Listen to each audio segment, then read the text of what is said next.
ትመስያለሽ ብሎሽ አያውቁም? ምን ትንሽ ጎራዳ መሆንሽ ካለ ልጅ ነው። ቆንጆ ነው። ቆንጆ ነው። ቆንጆ መልከኛ ነው። ወይ በጣም ቆንጆ ነው አባቷ። እናት የሆነ ሰው ነው የሚያውቀው እናትነት። ለትምህርት ብላ ከጠየቀችኝ ለምን እንደው የፈለገ ነገር ለምን አልሆነም ከየትም ብያ መጣዋል። የምትመኙ አግብታ የወለደች ሴት መሆን በቃ አዎ ከ16ታችን አንዷ ወንድ ነው የወለደችው።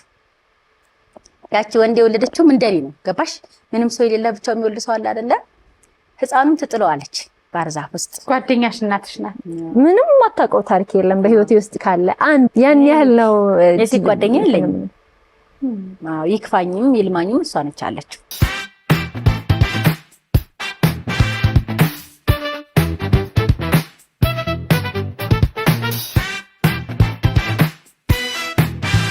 እንዴት ናችሁ? በያላችሁበት ሳምንታችን አልፎ ቀናቶችን በእድል ሰጥተውን እዚህ ደርሰናል። ዛሬ ቀን ላይ የሌሉት ደግሞ የስራ ባልደረቦቻችን በመላው ዓለም በየሀገሩ በሙሉ ህይወታቸው በፈጣሪ የተጠሩ ሰዎች ነፍሳቸውን ይማርልን እንላለን። ከዛ ውስጥ አንዱ በጣም ማከብረው ወዳጄ ነው ነፃነት ወርቅነህ። ነፍሱ በደጋጎቹ አጠገብ እንደምትኖር አልጠራጠርምና መልካም ስራዎች ሁሌ ከኛ ጋር ስለሚኖሩ ግን አረፈ እንጂ አለፈ አንልም። የዛሬ ዝግጅቶቻችን እንግዲህ በመደበኛው ፕሮግራም ስርጭታችን ደግሞ ወደ እናንተ ማድረሱን እንቀጥላለን። ህይወታችን እንጀራችን እናንተ ቤተሰቦቻችን ስለሆናችሁ ዛሬ ገበስኩላችሁ እንግዶች ግን ሶሻል ሚዲያ ከፍተን ስናይ ወይም ደግሞ ህይወታቸውን መንገድ ከሚያጋሩን ሰዎች መካከል በግሌ በጣም ደስ የሚያሰኝ ለውጣቸውን እያየን ያለፉበትን ህይወት መንገድ እየደበቁ ወይም እያፈሩበት ሳይሆን እየደመቁበት ከህይወታቸው የምንማር ልባም ሴት ናት። ከዛ ደግሞ እናቷ በጣም ጠንካራ ብርቱ ሴት ስለ ታሪካቸው ስላለፉበት በተለይ ብዙ ቦታዎች ላይ ያልተወሩ ታሪኮችን እንድንማርበት ተስፋ የቆረጥን የማያልፍ የማይነጋ የመሰለን ሰዎች ደግሞ ብርሃን የምናይበት ጊዜ ከፊታችን እንደሆነ የሚያመላክቱ ናቸው። ወይዘሮ ኤልሳቤጥ ነጋሽና ህሉ በሙሉ ስሟ ደግሞ ህሊና አያሌው እንግዶቼ ናቸው። እንኳን ደህና መጣችሁ። አንደና ቆየሽን መቅዲዬ። በጣም አምሮባችኋል። አመሰግናለሁ። በዓል እንዴት አለፈ ማሚ? በጣም ቆንጆ ነሽ። በአካል ስትሄዱን እንኳን ጠግበና። አመሰግናለሁ። በዓል አሪፍ ነበር። ቆንጆ ነው። ቆንጆ ነው። በደንብ ቡና ተጠጣ፣ ሰው ጠጣ ወይስ ህሊና ካለች ነበር? ህሊና ካለች ሁሌም በዓል ልዩ። ሁሌም ፋሲካ ድርጥር ያለው ሰው ሁሌም ፋሲካ ላይ አይደል? ቆንጆ ነው። ትመስያለሽ ብሎሽ አያውቁም? ምን ትንሽ ጎራዳ መሆንሽ ካለ እንመሳሰላለን። ትርፍ ጥርስ ያለው ሰው ከዛ ጻይም ካለ ከዛ ቅጠን ካለ እንመሳሰላለን። ኢትዮጵያዊነት ስለሆነ እውነት ነው። ማሚ ደስ ይለኛል ሳያችሁ። ብዙዎቻችን እንወዳቸዋለን። ይሄ ለካሜራ ብለው ላይ ህይወታቸውን አደባባይ የሚያወጡ ሰዎች ሁሉ ጊዜ አንድ ወዳጅ የሚለው አለ፣ ካሜራ ስብዕናን ወይም ጥሩ የሆነ ኃይልን ወይም ኤነርጂ የምንለውን መደበቅ አይችልም እና ስሜታችን፣ ንጽህናችን፣ ቅንነታችን፣ የዋህነታችንን ነው ካሜራ ለህዝብ የሚያደርሰው። በካሜራ ውስጥ የዋህነት፣ ቅንነት፣ እናትነት፣ ልፋት፣ ጥንካሬ፣ ብርታትን ከሚታዩባችሁ ናቸው።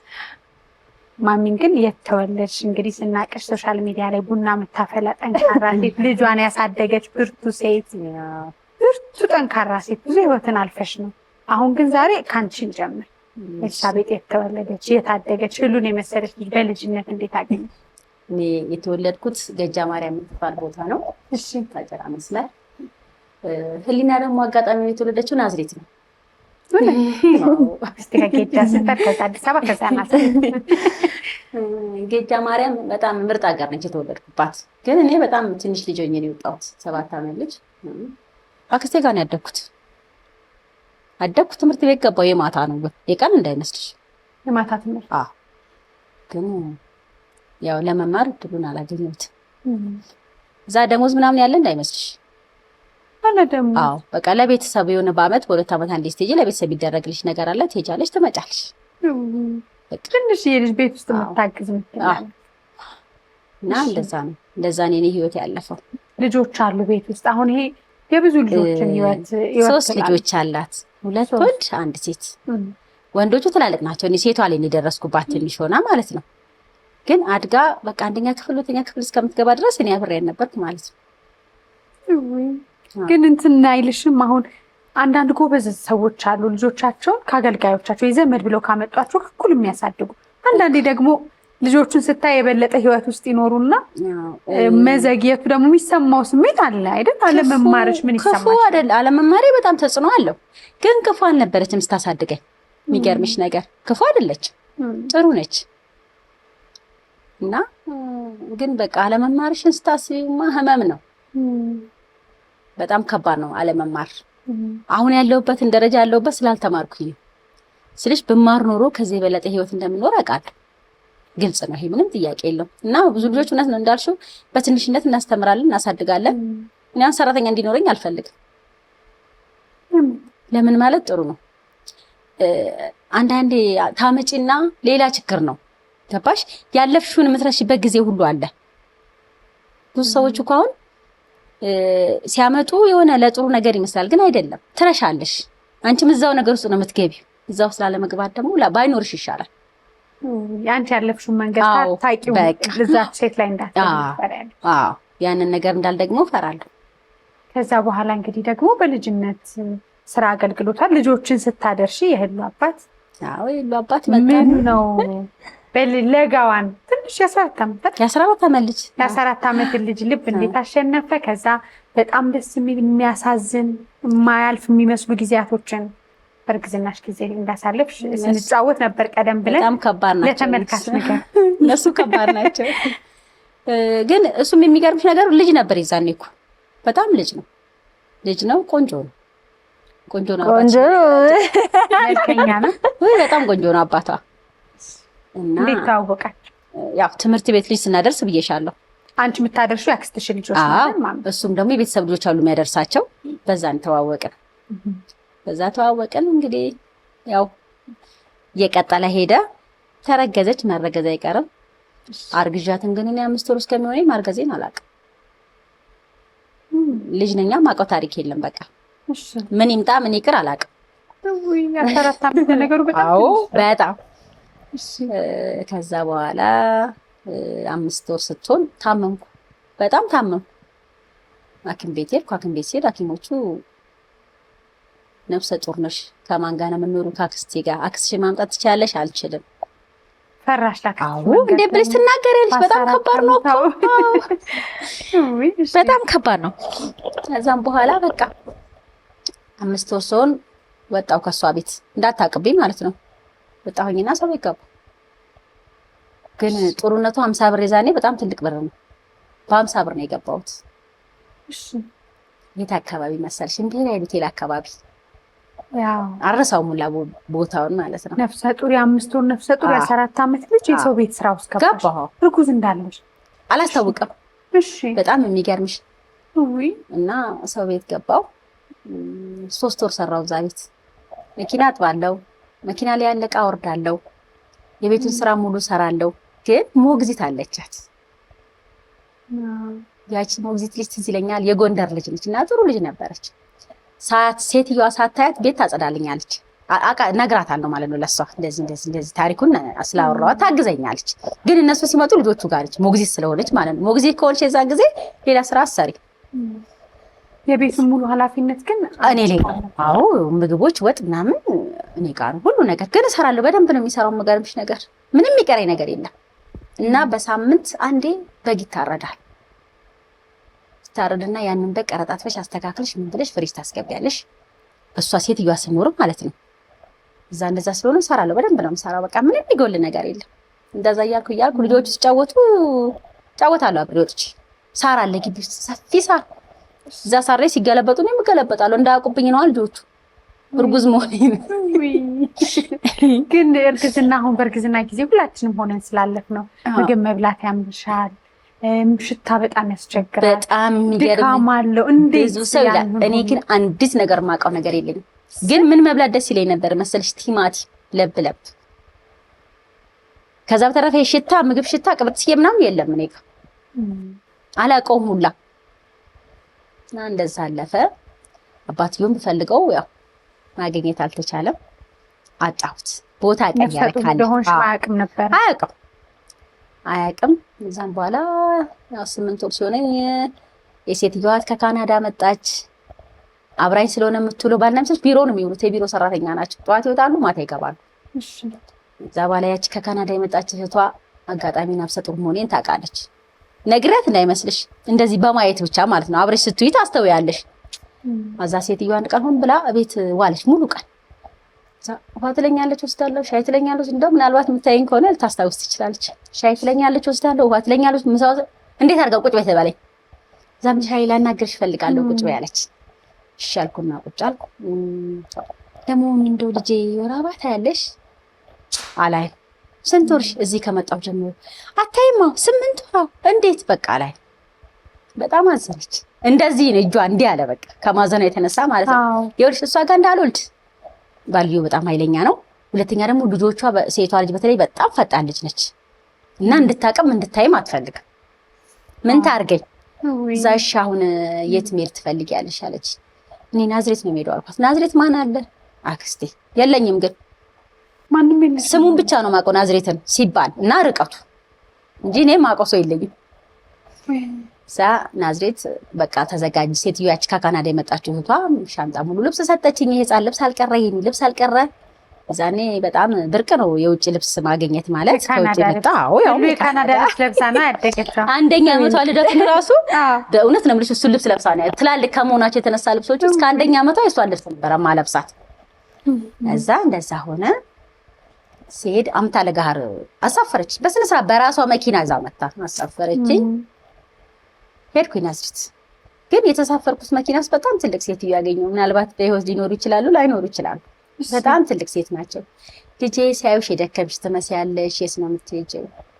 ናዝሬት። ምን አለሽ? ምንም ዘመድ የለሽማ። እና የት ነው የምትሄጂው? በቃ ናዝሬት ነው የምሄደው። እንዴት ልትሆኚ?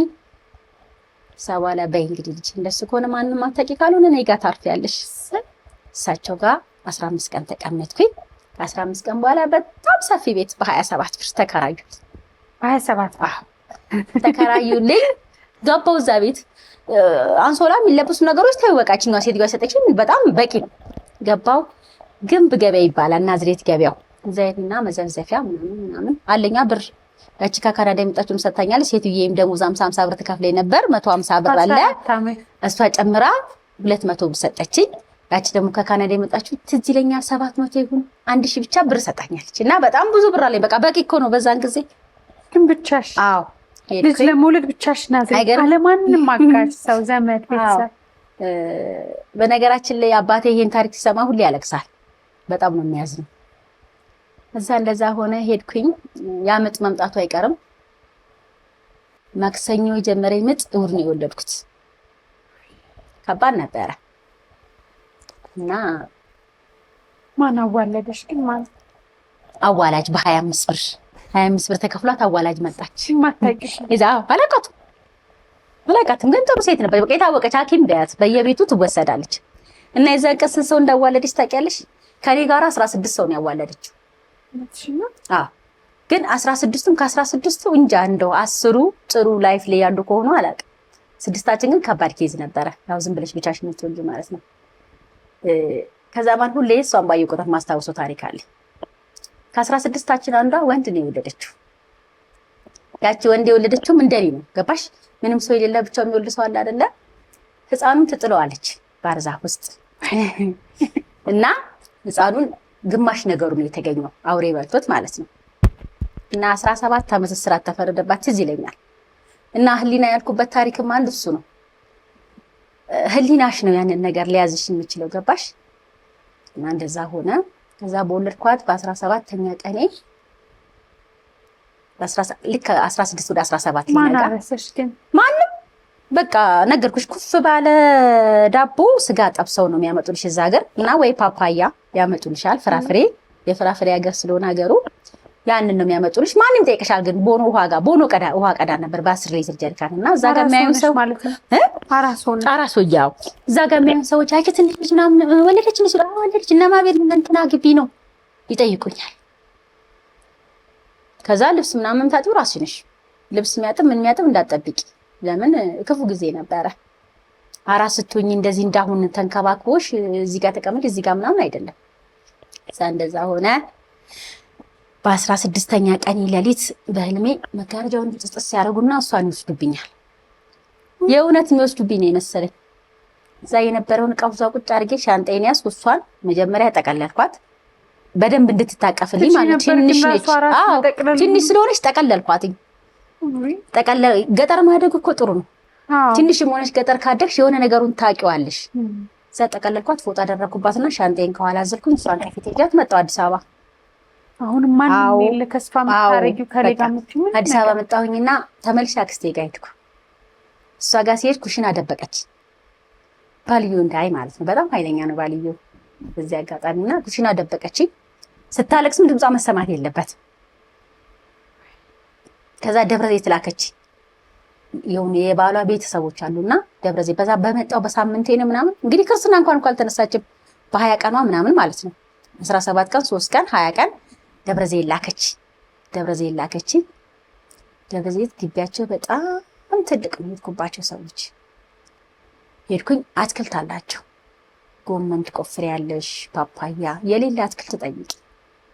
ከዛ እሷን እንዳትወድቅ እንደዚህ ጨርቅ ጠቀልልና አስተኛታለሁ። ወደዚህም እንዳትሄድ ማለት ነው። አይ ቤት ውስጥ ከዛ እኔ አትክልት እሰራለኝ። ዶሮ ሚራባ አለ፣ አትክልት አለ፣ እዛ እሰራለሁ። ችግር የለብኝም። አሁን እንደገና ደግሞ ሌላ ሰው ሆንኩ። በቃ እንኳን የወለደ ምንም በቃ ከዛ በኋላ ግን ሴትዮዋ እግዚአብሔር ይስጣቸው ክርስትና መድረሱ አይቀርም። ክርስትና ደረሰ። ክርስትና በአራስነት ነው አትክልት ሁሉ ነው። አዎ ምንም እንደዛ ብሎ ነገር የለ። ይሄ ምችን ምናምን ነገር የለም። እዛ ክርስትና መድረስ አይቀርም። ክርስትና ነሳዋት። ክርስትና ካነሳዋት በኋላ በቃ እኔም እየጠነከርሽ የምትመጪው ነገር አለ አይደለ? ግን ብር የለም፣ ደሞዝ የለም። ደሞዝ እንዳትጠብቂ በነፃ ነው። 40 ብር የለም። 40 ብር የሚከፍሏት ሴትዮ ነበር። ልጅ ነበረች። ልክ እኔ ስሄድ እሷ ወጣች። በነፃ ሰው መጥቷል። ልጅ የሚያሳድግ ሰው። ልጅ የሚያሳድግ ደግሞ ያለ ደሞዝ ነው የሚሰራው። እዛም በኋላ እንደዛ ሆነ። እየኖርኩ ክርስትና ነሷት። ክርስትና ካነሷት በኋላ እዛ ቤት እያለሁኝ የአራት ክርስትና የታስነሳሻት ሚካኤል ቤተክርስቲያን አላቃትም። ባይዘው ክርስትና እናቴ ማን አነሳት? ኤርትራዊ ልጅ ነች ያነሳቻት። አሁን ነው ሴትዮዋ የነበርኩባቸው ሴትዮ ናቸው ሰጧት። ማክዳ ትባላለች። ማክዳ ካለቻ ክርስትና እናቴ እና ደብረ ዘይት ሚካኤል ቤተክርስቲያን ነው የተነሳችው። እሺ ከዛ ከተነሳች በኋላ እዛ ቤት እሷ እንግዲህ 4 ወር ሆናት ክርስትና ከተነሳች በኋላ 4 ወር ሲሆናት በጣም ወዳለው ቤተክርስቲያን ሄድና እሑድ ሌሊት ተነስቼ እነሱ ሳይነሱ ሄጄ አቁርቢያት እመጣለሁ። አንድ ቀን አቁርቢያት ስመጣ ከአማቻቸው ጋር ነው ሴትዮዋ የሚኖሩት። የልጃቸው ባል አብሯቸው ይኖራልና ልጃቸው እዚህ አዲስ አበባ ነው የምንኖረው። ከዛ ስመጣ እንደዚህ በሁለት በጓሮም በለፍትም ትገቢያለሽና በጓሮ ነው የገባሁትና እቺ ልጅ ካሁን በኋላ ቤተክርስቲያን እንዳትሄድ ሰው ይመክርብናል ይባባላሉ። አንቺ ማለት አሮግታና አማቷ ማለት ነው። ሰማኋቸው። በደንብ አዳመጥኳቸውና ልክ ሲጨርሱ ጨረሳችሁ አልኳቸው። ሁለቱም ደነገጡ። ከዛ ገብቼ ፌስታሌን ነው ያወጣሁት። ፌስታሌን አወጣሁና ዛሬው እሄዳለሁ አልኳቸው። እንግዲህ አሁንም አይዞሽ ምናምን ይልሻል። ከዛ በስንት ብር ገባው መሰለሽ? በ25 ብር እዛው ነው ግን እዛው ደብረ ዘይት ነው። ልጅሽስ እጃት እንደ እሷንማ ይዤ ነው እዛ ገባሁኝ። እዛ እየሰራሁ እያለ ደግሞ ከዛ ሸዋሮቢት ሄድኩኝ። አዝያት ሸዋሮቢት ምን ይባላል መሰለሽ? ምስራቅ ሆቴል ይባላል ሆቴሉ። እና ለስራ ነው የሄድኩት። ለስራ ሲሄድ ሆቴላቸው በጣም ትልቅ ሆቴል ነውና በቃ የሆነ ጥሩ ያልሆነ ብዙ ስራ የሚሰራበት ነውና ከዛ ሴትዮዋ አየችኝና እንጀራ መጋገር ትችያለሽ አለችኝ። አዎ ግን አንቺ እቺ ልጅ ይዘሽ በፍጹም እንጀራ አጋግሪኝ ብላ 15 ቀን አስቀምጠሽ እንቀጥለሽ ተሳፍረሽ አዲስ አበባ ብላ ብር ሰጥታ ላከች። እዛ ቦታ እንዳልኖር ፈልጋ ነው። አዎ ብዙ ነገር አለ። እዛ ወደ አዲስ አበባ መጣሁኝና 07 አካባቢ ደግሞ ሰው ቤት ገባሁ። ሰው ቤት ደግሞ 30 ብር ይከፈለኛል። 30 ብር ይከፈለኛል። ታማሚ እናት አሉት ልጁ።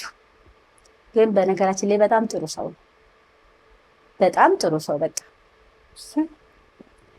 እዛ ቤት ገባሁኝ። 30 ብር ይከፈለኛል። በገባው በ8 ወሬ ሴትዮዋ አረፉ። ሴትዮዋ ሲያርፉ እኔ እና እሱ ደግሞ ያው አንድ ሰው ከሌለ መሀል ላይ ከባድ ነው የሚሆነው።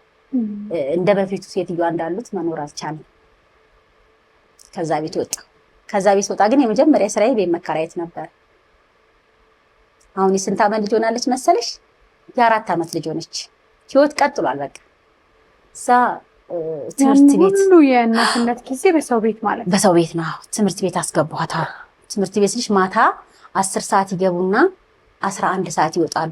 ዝም ብሎ እንደ መዋያ በይው በቃ እንደዛ እያልኩኝ ማታ ሰዓት የቱቱ ጋር ማታ ነው ጠዋት ለምን ቀን 10 ሰዓት ትገባላችሁ? 4 ነው 5 ሽፍት ነበር እኮ ማርያም። ኦኬ እዛ 10 ሰዓት ትገባና 11 ሰዓት ላይ ሄደን እንወስዳቸዋለን። ግን 11 10 ሰዓት ወስጃት ከዛ ጋር አልሄድም።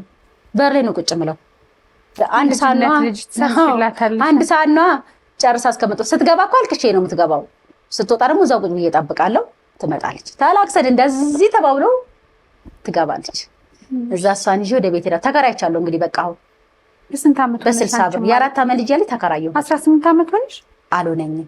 18 ይሆነኛል አሁን 18 ዓመት 15 አይደለ 15 እና 3 በቃ ወደ 19 ዓመት ሆኖኛል አሁን። እሺ ገና እኮ ሙስና የሚጀመርበት ያቺ እሷን የምታስተምራት ሴትዮ ጥሩ ነበረች። ታስተምራቸዋለች፣ አሳድጋቸዋለች። በጣም ምርጥ ሴትዮ ነበረች። አሁን በህይወት የለችም፣ ነፍሷን ይማረውና እሷ ማየት ጀመረች አሁን እናቶች ከመሃል እና በጣም እንደዚህ እንትን ያሉ እናቶችን ትቀጥራለች። ባይመችሽም ትሰሪያለሽ እዛም ማለት ነው። እዛም እያልኩኝ እዛም ደግሞ የሆነ ነገር ከበደ፣ በጣም ስራው ከበደ። ሲከብደኝ ደግሞ ጠዋት ትወጪና ማታ ትገቢያለሽ። እዛም ደግሞ እሱን ትቼ ደግሞ የት ሄድኩ መሰለሽ? እንጀራ ጋገር አገባሁኝ። እንጀራው ስንት እንጀራ ነው ብለሽ እንዳትጠይቂኝ። 200 እንጀራ በ70 ብር ደሞዝ ነው በወር በቀን። አዎ በቀን 200 እንጀራ ትጋግሪያለሽ። ደሞዙ ግን 70 ብር ነው በወር። ያልኩ እሱም ደግሞ አልሆነም። ከዛ በኋላ እንዴት ነበር የሆነው? ግን ሰው ቤት አልገባሁም። በቃ ከዛ በኋላ ግማሽ ቀን መስተንግዶ ገባሁ። 60 ብር ግን በቀን 3 ብርም 2 ብርም ታገኛለሽ፣ ይሰጡሻል። እና ደግሞ የዛን ያክል ብዙ ፈላጊ አለ። ግን ልጅ አለኝ ስትዩ ቁንጅናው አለ። አሁን ራሱ ቁንጅናው ልጅ አለኝ ስትዩ ግን በማግስቱ ተመልሶ አይመጣም። ታክዘሩና አባቴ ሌላ ልጅ ማሳደጋታለችኝ ይለዋሉ። ደግሞ ደብዳቤ ነው ጽፎ የሚሰጡሽ፣ ጥያቄ እንዳይመስልሽ። ደብዳቤውን ታሜና ያለ አባት ማሳደጋ ልጅ አለችኝ ብዬ እኔም ጽፌ እመልሳለሁ በማግስቱ። ከዛ አይመጣም። ከዛ ግን አልመጣም። ይሄሉ አባቴ አልመጣም። አዎ እዛ ምን ሆነ መሰለሽ፣ በሆነ አጋጣሚ ስለሱ ካነሳሽ ሻንጣ ሳራግፍ ወረቀት አገኘሁ። ትንሽዬ ወረቀት እና እዛች ወረቀት ላይ ስልክ ቁጥር አለ። የማን ስልክ ቁጥር እንዳለ ታውቂሽ? የጓደኛው። እዛ ጓደኛው ጋር ደውል ያነሳው ራሱ ሆነ አባቷ ማለት ነው። የጓደኛው ልጅ ሞቶ ለቅሶ መጥቶ ከዛ ለቅሶ ላይ ነው ያለው እና ራሱ አነሳ ስልኩ። እዛ አብነት እንደዚህ ነው። የት ነው ያለሽው? እንቁላል ፋብሪካ አካባቢ። በመጣ አገኝሻለሁ። አዎ ይሄንን ስልክ የደወልኩት ምን ቀን ነው? ዓርብ ቀን። ከዛ ለእሑድ ተቀጣጣል። ወልደሻል? ያኔ ያው የ4 ዓመት ልጅ ሆናል። በቃ አድጋለች እኮ ያው አልፎ እኮ አልፏል። ቆንጆ ነበረች ደግሞ የዛኔ እንደዚህ እንዳሁን አልቀጨጨችም፣ ወፍራም ነበረች። ከዛ ጽዮን ሆቴል ጋር ተቀጣጠርና ሲሄድ እኔ የጠበቅኩት አጎትዮን ነው ያንን ጓደኛውን፣ ግን ራሱ መጣ። ሲመጣ ቀጥ አድርጌ ጆ ቤት ሄድኩኝ። አባቷም ማለት ነው እርጉዞኛ አላየኝም። የ4 ዓመት ከምናምን ልጅ ሆና አላየኝም። ዛጅኩኝና ቤት ገና ልክ ሲያያት ላብ ነው ጥምቅ ያደረገው። እቺ ልጅ የማን ልጅ ነች አለ። የኔ ነች አልኩት። አባቷ አሳለ። አባቴ የላትም አልኩት። ስለኝ አባቴ የላትም። እርግጠኛ ነሽ? የሆነ ነገሯ ይመስለዋል። እዛ በኋላ እንደዚህ ነው ታሪኩን አወራን። በቃ ልጅህ ነች፣ እንደዚህ ነው ነገርኩትኝ። ያለውን ነገር ያሳለፍኩትን ታሪክ ምን ያልኩትን እንዴት እንደፈለግኩት ላገኘው እንዳልቻልኩ ቦታ ተቀይሬ ሄጄ ነው በቃ የዛን ሰዓት ማሳመኛ ቃል አለ። ግን እኔ አባትነቷን እንድታቅ በጣም እፈልግ ነበር። አባቴ ማን ነው የሚለው ቃል ያመኛል። ከዛ በኋላ እንደዛ አያት። ከዛ በኋላ በቃ ቀጠለ ደግሞ ህይወት ከሱ ጋር እንደገና። አዎ ቀጠለ። በ15 ቀን አንድ ቀን ይመጣል። በ15 ቀን አንድ ቀን ይመጣል። ከ15 ቀን በኋላ ደግሞ ይጠፋል። አሁን ያለኝ እድል ወደ ራሴ መወሰን ነው። ወሰንኩኝ። አረብ ሀገር ፕሮሰስ ጀመርኩ። ስንት ዓመትሽ ነበር የሚል? በቃ 20 ምናምን ገብቻለሁ አሁን። እሷም የ3ኛ ክፍል ተማሪ ምናምን ሆናለች። አረብ ሀገር ፕሮሰስ ጀመርኩኝ። አረብ ሀገር ከመሄዴ በፊት ሴንትራል ካፌ፣ መርካቶ ሴንትራል ሲባል ሰምተሽ ታውቂያለሽ? ሴንትራል ካፌ እሰራለሁና ምሳሌ አንድ እንጀራ፣ እራት ላይ አንድ እንጀራ አለን፣ 2 እንጀራ ማለት ነው። የምሳውን እንጀራ እበላለሁ። የራቴን እንጀራ ግን ይዤ ነው የምመጣው። ከዛ ግማሽ ራት ትበላለች፣ ግማሽ ደግሞ ምሳቃ ቋጥርላታለሁ። ምሳቃ ትይዛለች ትምህርት ቤት። እንደዚህ እንደ ልጆች ያገኘችው ነገር አበላ ትንሽም ሆና የምትጣፍን ነገር ትው። እንደዛ እያለ በቃ የአረብ ሀገሩ ፕሮሰስ ተሳካልኝ። ሲሳካልኝ ወንድሜ ነበረ። ለወንድሜ ሁሉንም ነገር አስረከብኩኝና አረብ ሀገር ሄድኩ። ጥለሻት ጥያት ሄድኩ። በቃ ወሰንኩ። በቃ የአረብ ሀገር ግን አረብ ሀገር ሄጄ የሚገርምሽ ነገር ልክ ሽንት ቤት ገብቼ በመስታወት ራሴን ሳይ እሷን አያት ነበረ። ከዛ ማንኝ እኔ ይላል ብቻዬን ማለት ነው። የምተነፈሽው ሽንት ቤት ነው እና ማንኝ እኔ ይላለሁ። በቃ ጥዬ መሄዴ ማለት ነው። ማንኝ እኔ ለምን ለብቻዬ ይታገላል። እንደዛ እያልኩኝ 2 ዓመት ተቀመጥኩ። በሁለት ዓመት የዛኔ $1 ስንት መሰለሽ? 14 ብር ነው የሚመነዘረው። እዛ በስልክ እንገናኛለን። እደውልላታለሁ እንደምንም ብዬ ደውልና እንደዚህ ልገዛሽ፣ እንደዚህ ላረግልሽ ነው፣ እንደዚህ ይሄን ፈልጋለሁ፣ ቴሌቪዥን ገዛለሁ፣ ምን ገዛለሁ። ወንድሜ ደግሞ ኃይለኛ ሆኖባት አለካ። ግን ያው እሱም ለሷ ሲል ነው። ሲቀጥል ደግሞ እናት የሌለው ከባድ ነው በጣም። ከዛ በ2 ዓመቴ መጣሁ። በ2 ዓመቴ ስመጣ ትልቅ ልጅ ሆናለች። ረጅም ልጅ በቃ 2 ዓመት በጣም ረጅም ጊዜ ሆኖ ማለት ነው። እዛ መጣሁኝ ከወንድሜ ተቀበልኩኝና ቻው ላልኩሽ ሴትዮ ትቻት ደግሞ ተመልሼ ሄድኩ ተመልሼ። ግን ሲሄድ በጣም ጨካኝ ሰው ሆኜ ነው የሄድኩት። ስመጣ የለም ሳንቲሙ ጠፍቷል። የሰራው ሳንቲም በቃ የላኩት ሳንቲም የለም እና ተመልሼ ሄድኩኝ። 2 ዓመት እሷን ሴትዮዋ ጋር ከወንድሜ ተቀብዬ እቺ የምታስተምራት ሴትዮ ጋር ነው ጥያት ሄድኩት። አሁን በቃ አረጋግቼ ሄድኩ ማለት ነው። ለምን እዛ ኮንሽ አትጎዳብኝም። ምግብ አለ። በጣም በቅንጦስ ነው ሴትዮ ያሳደገቻቸው። ግፋቢል ምግቧን ትበላለች። ጥሩ አልጋ ላይ ትተኛለች። ግፋቢል ሻወር የምትወስድበት ቤት ነው። ንጽህናዋን ትጠብቃለች። በቃ ጥሩ ነው። እንደ የውጭ ዜጎች ምናምንም ስለሚመጡ ዛው ስፖንሰር የሚያደርጓቸው ስላሉ ምናምን ጥሩ ህይወት እንደምትኖር አስቤ ከመጣሁ ምምጣ ካልመጣሁ አልመጣ ብዬ ሄድኩኝ። 2 ዓመት ከ6 ወር ሰራሁ። ድጋሚ በመሀል ወርቅሽን ሸጠሽ ነው የሄድሽ? ሁሉ ስታው እሱ መጀመሪያ አረብ ሀገር ስቴጅ ነው አይደል? አይተኛው ወርቅሽን ሽጠሽ ብር አሞላ ብለሽ ቀለበቴን የጋብቻ ቀለበቷ ነው አርጋችሁ ነበረ ካያሉ አባት የጋብቻ ቀለበት አርጌ አይደለም። አጋጣሚ ወርቅ እንዴት መሰለሽ? የእሱ ወርቅ ታሪክ ከባድ ነው። እሱ ወርቅ እንዴት መሰለሽ? የአንገት ሀብል መስተንግዶ እየሰራሁ አገኛለሁ ወድቃ እና እሷን ወስጄ የጋብቻ ቀለበት አሰራኋት። እሷ 200 ብር ነው ከሸጥኳት። ከዛ ለአረብ ሀገር ብር ጎላ የምትመኚው አግብታ የወለደች ሴት መሆን በቃ 200 ብር ሸጫት ሄድኩኝ። ያችን ቀለበት 200 ብር ሸጫት ሄድኩ። እዛ 2 ዓመት ከ6 ወር እንደሰራው አጅሬ ደግሞ ቲያትር ቤት ትሯሯጣለች። በጣም ነው የምትሯሯጠውና ሴትዮዋ ደወለችልኝ። የምታሳድጋት ሴትዮ ማለት ነው። ደወለችና ትምህርት ቤት ስልካት ቲያትር ቤት ትሄዳለች። ልጅሽ አንድ ነገር ብትሆንብሽ ትጠይቂኛለች። ስለዚህ ልጅሽን እንዳስረከብሽኝ መተሽ ተረከቢኛለች። ፕሮቴስታንት ናት፣ በጣም ፎርማል ናት እና ይሄ ብዙ ልጆች ነው የሚያድጉት እዛ ቤት። ብዙ ነበር 10 ምናምን ሴቶች ነበር እና እኔ ነኝ ከቤቱ ወደ ውዝዋዜም ወደ ጨዋታው ካዘነበች ልጅ ጠፋች ነው በቃ አንድ ነገር ብትሆንሽ እኔ ነኝ የምጠይቀው። ስለማይፈቀድ ደግሞ ትምህርት ቤት ብዬ ነው የምሄደው። ገባሽ? ትምህርት ቤት ብላ ልብሷን በሻንጣ አድርጋ ቲያትር ቤት ሄዳለች። እሱ በጣም ነበር የምትወደው ልጅም ሆና ማለት ነው። እዛ በኋላ ነይና ልጅሽን ተረከቢኛለች። በ2 ዓመት ከ6 ወር ተመልሼ መጣሁ። ከመጣሁ በኋላ በቃ ህይወታችን ቀጠለ መኖር ማለት ነው። ቀጠለ። ከዛ ግን አሁን ይሄ የብዙ አረብ ሀገር ያሉ ሴቶች አንደኛ እናት መሆንን ወልደሽ የምታየው ነገር ነው። በስደት ውስጥ ልጅሽን ጥለሽ የልጅነትሽን ብዙ ያየሽባት ነው። ከዛ ደግሞ የሰራሹ ገንዘብ ቤተሰብ ጋር አለ ስትመና ከአዲስ ህይወት መጀመር ያንን ጥንካሬ እንዴት አገኝ? ብዙ ሴቶች አሁን ይማሩበታል ብዬ አስባለሁ። በጣም እንዴት ልታብጂውላ ትችያለሽ እኮ ታማሚያለሽ። ግን እኔ ምንም አልበሰለኝም። አሁን እሷን ያዘልኝ ወንድሜ እንኳን እሱ ጋር የነበረ ሳንቲም እንኳን ማግኘት አልቻልኩም። ቤተሰብ ታዩ በቃ ሁሌ ስለራሳቸው ችግር እንጂ ስላንተ ችግር አይደለም። እና ምንም ነገር የለኝም። በቃ እኔ ስመጣ ያለችኝ ብቻ ይዣት መጣሁ መኖር ጀመርን። ከሷ ጋር እሷንም ወሰድኳት ወደ እኔ አሁን ከሴትዮዋ ጋር ማለት ነው ወሰድኳት። በቃ ከኔ ጋር መኖር ጀመረች። ግን አንግባባም ነበረ ለረጅም ጊዜ። ሌላ ልጅ ሆና ነው ያገኘኋት። አየሽ ያቺ 4 ዓመት ከ6 ወር ብዙ ክፍተት ፈጥራለች ማለት ነው በመሀላችን።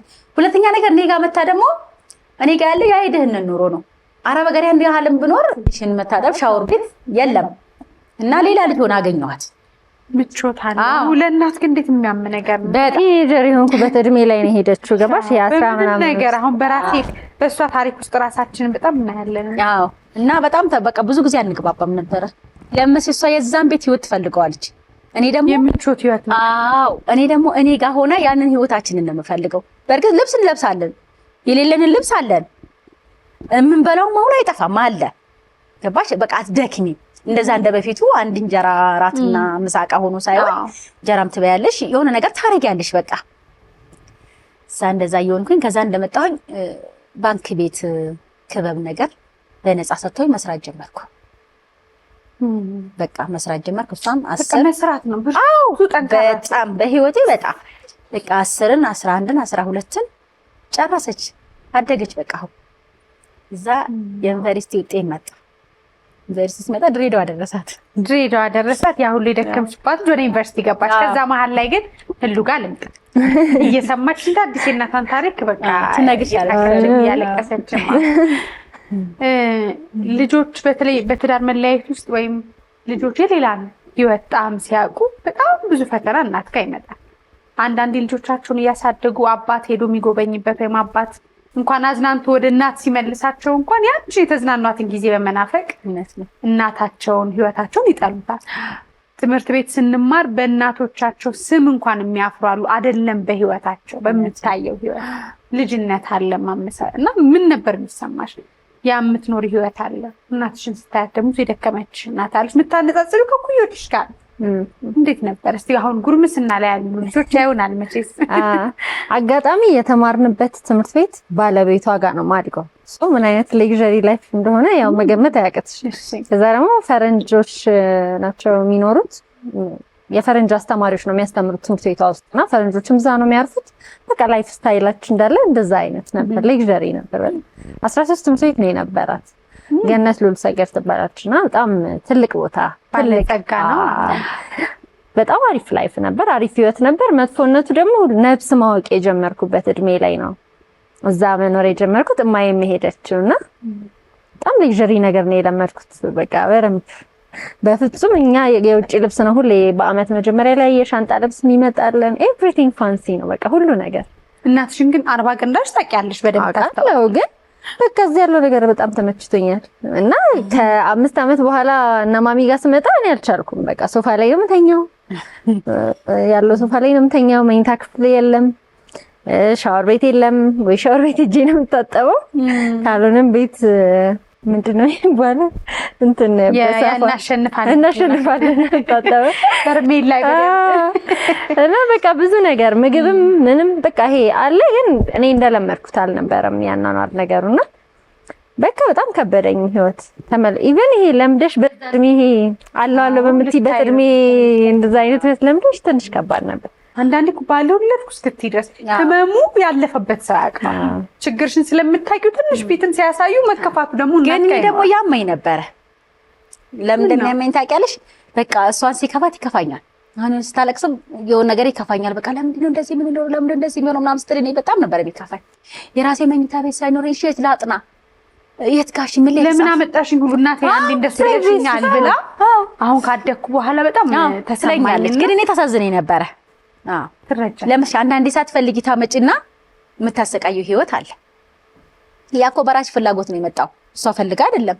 ፈልጌ እስካመጣው ድረስ ደግሞ የማኖር ግዴታ አለብኝ። ያንን ግዴታ ደግሞ መወጣት ሲያቅተሽ የምታዝኙ አዘን አለ። ግን ለእሷ ብዬ ነው ይሄ ሁሉ የለፋሁት። ደግሞ ወይ ትልኛለሽ የሚል ስሜት አልነበረም።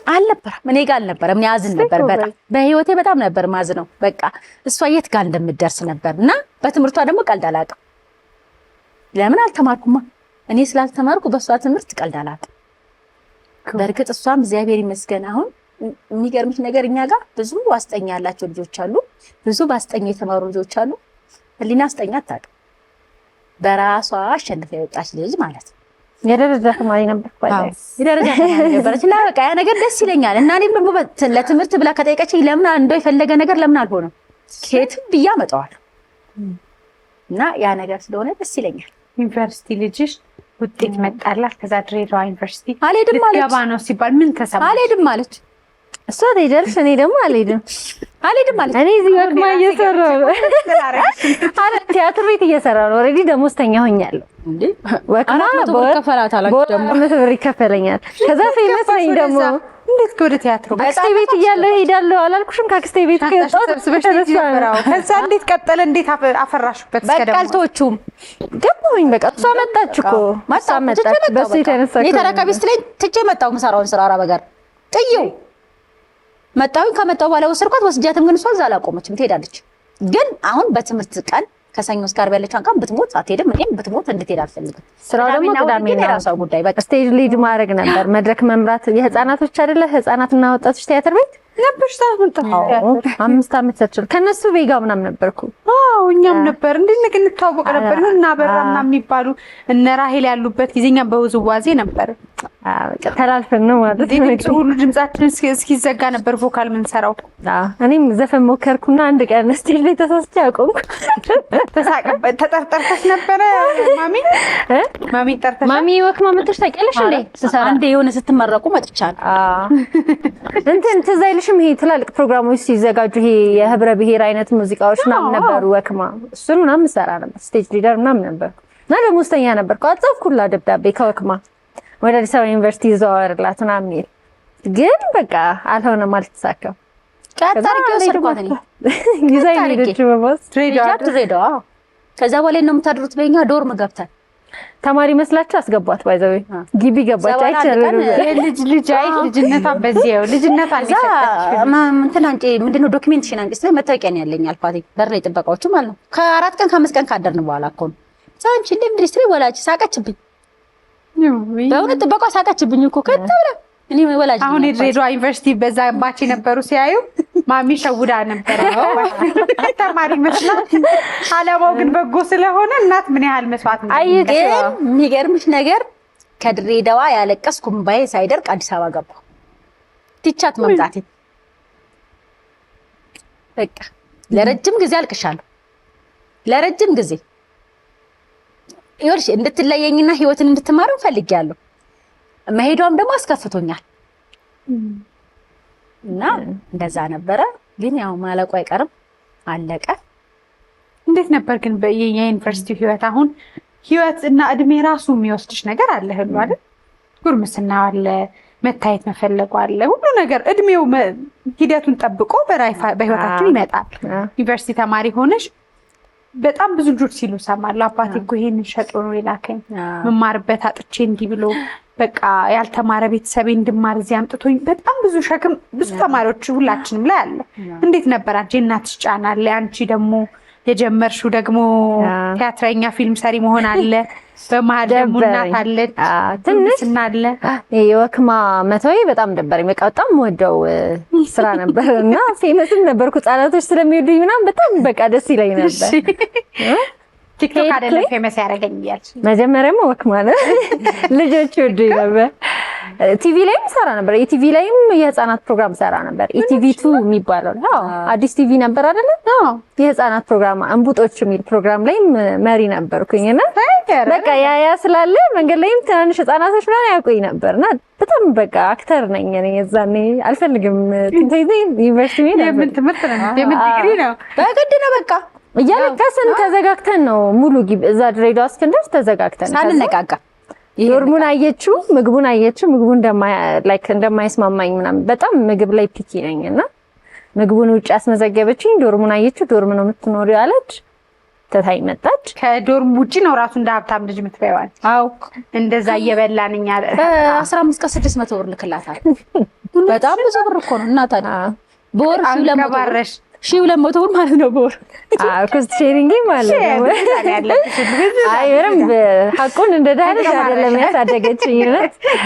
በደንብ ነው ያሳደገችኝ። ግን ምንድነው አሁን ነው እንደዚህ ትክክለኛ አሁን ለኔ መጨነቋን የምታሳየው አሁን ነው ስራ ከያዝኩ ምናምን በኋላ እንጂ ግቢ ስትሄድ እያለቀሰች የምትመለስ ሴት አይደለም የምትመስለው። በቃ እንደዛ አይነት አድርጋ ጠንካራዋን ኃይለኛዋ እናት ነው ታሳይሽ እንጂ ሄስስ ጎን ያላት እሷን እንድትማሪባት ከሷ ይወጣ አትፈልግም። ኢቭን ያልተስማማንበት ጊዜ ላይ በቃ ኑሮሽ ነው አርፈሽ ኑሪ ከዚህ በኋላ እዛ አትሄጂም ምናምን ነው ለኔ የምትለው። አሁን ይሄንን የምታወራሽ ማትወድሽ ይመስልሽ ነበር እንደሱ ስትል? በቃ ጠንካራ የሆነች ኃይለኛ እናት እንዳለችኝ ነው የማውቀው። በቃ ምንም ብርቋ ድንቋ ያልሆነ እናት እንዳለችኝ ነው የማውቀውና እንደዛ በጣም ስትሪክት ናት ብዙ ነገር ላይ። ኢቭን ግቢ ስንሄድ ከዚህ ይችላል ማሚ አጎቴ ያለ ሐረር ወሰደችኝና ይሄው ጫቱም ይሄው አሁን እዚህ ገብተሽ ከፈለግሽ ይሄንን ብታደርጊ እንዲህ ሆነሽ ትቀሪያለሽ፣ እንደኔ ሳትማሪ ትቀሪያለሽ፣ ሞክሪው መሞከር ከፈለግሽ ምናምን እንዲህ ያለችኝ ጌታ ከዚህ ይችላል ሐረር ወስዳኝ እግዚአብሔር ነው የምልሽ። እንደዚህ ፈርሸው ይቅማሉ ያጨሳሉ ምን ይላሉ? ይሄው ተማሪዎቹ አይደለም ተማሪዎቹ ይገዙ አሉ። ግን ሞር አጎቴ ጋር ነው የወሰደችኝ። በቃ ሐረር ድሬዳዋ ሲባል አት ዘ ሴም ታይም ፈርታለች ገና ለገና።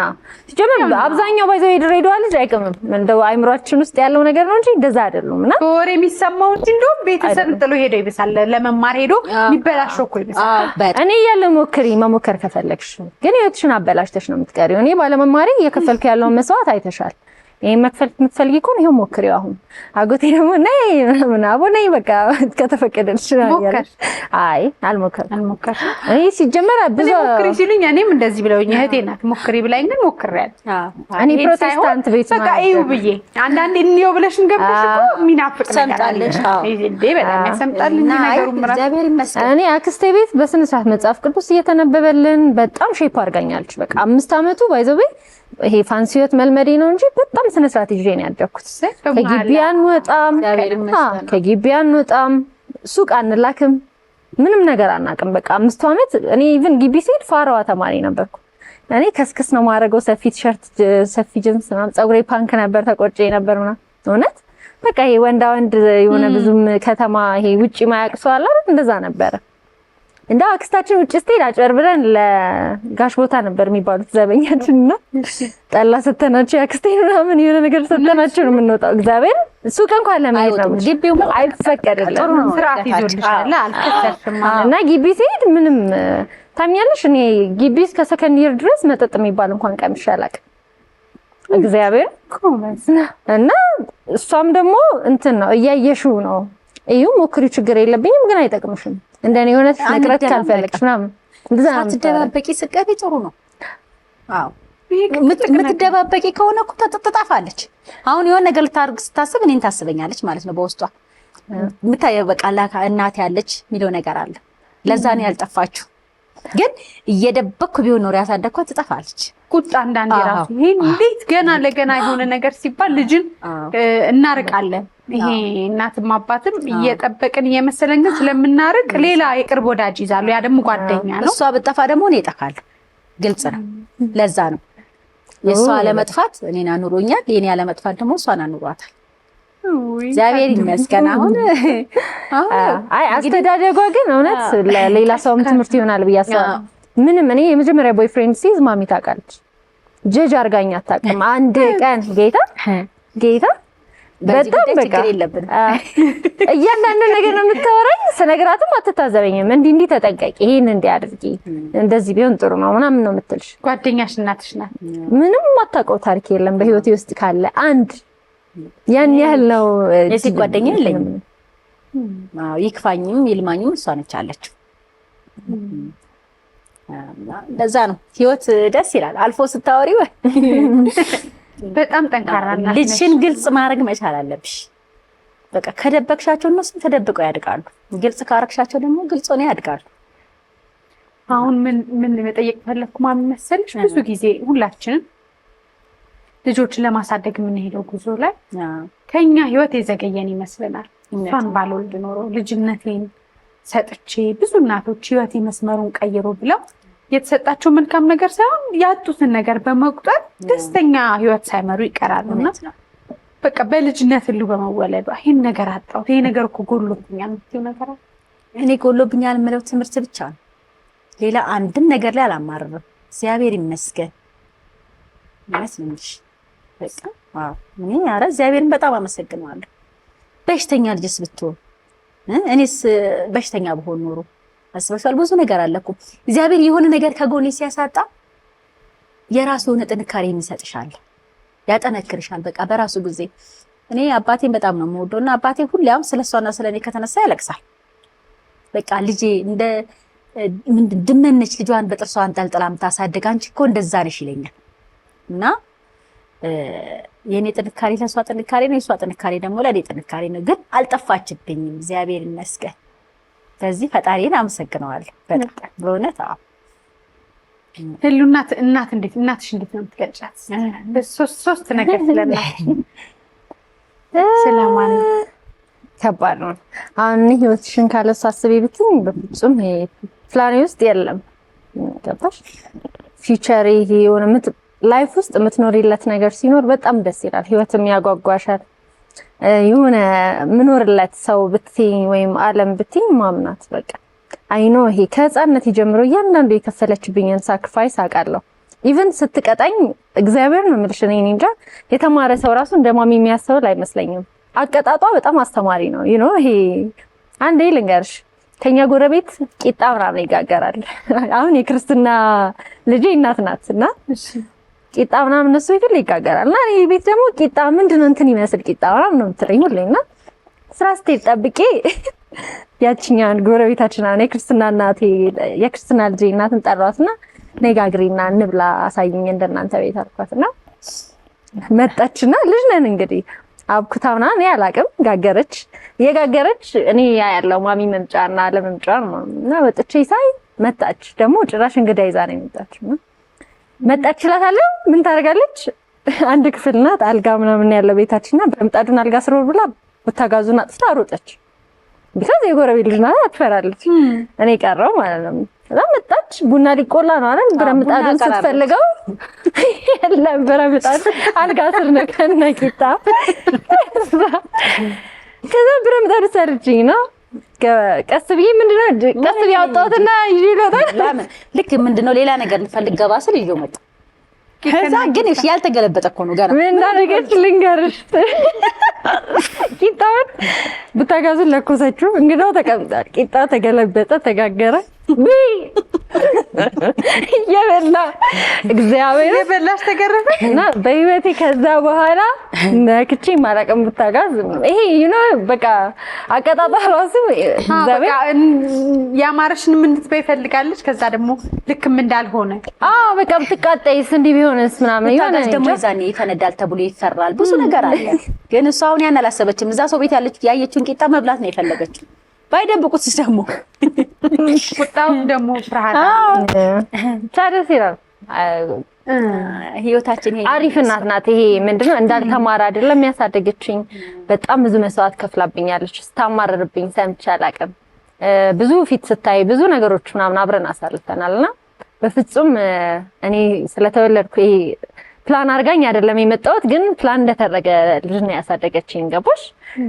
ምንም አንሶብኝ አያውቅም። ትምህርት ቤት ውስጥ እኛ የምንማረው የእርዳታ ድርጅት ትምህርት ቤት ውስጥ ነበር የገባሁትና ሀብታም ልጅ ናት ተብዬ ወጥቼ ወጣቃል። ሁሌ የምትለብሰው ልብስ እንዲህ ነው፣ የምትለብሰው ጫማ እንዲህ ነው።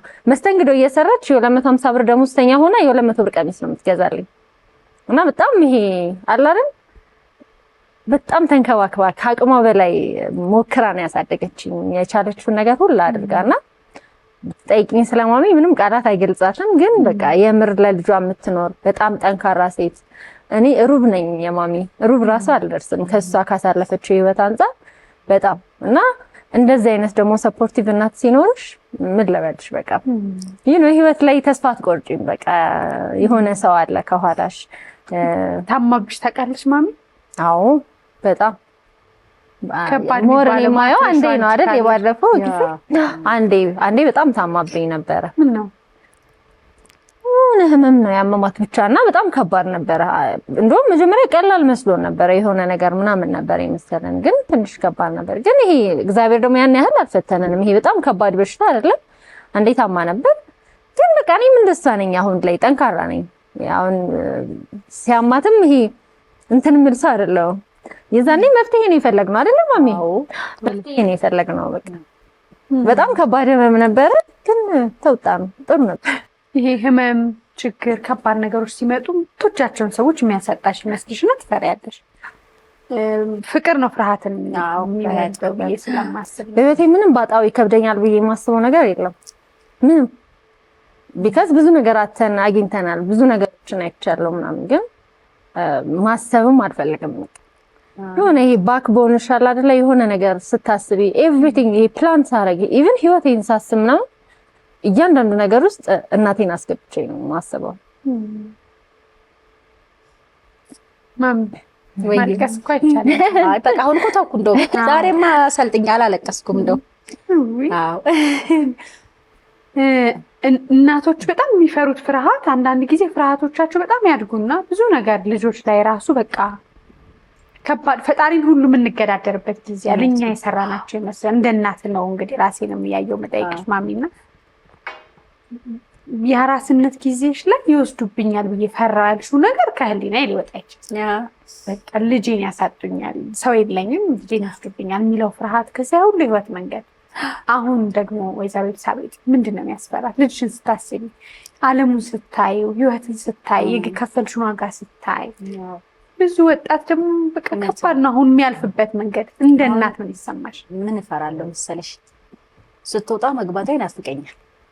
በጣም እፈራለሁ።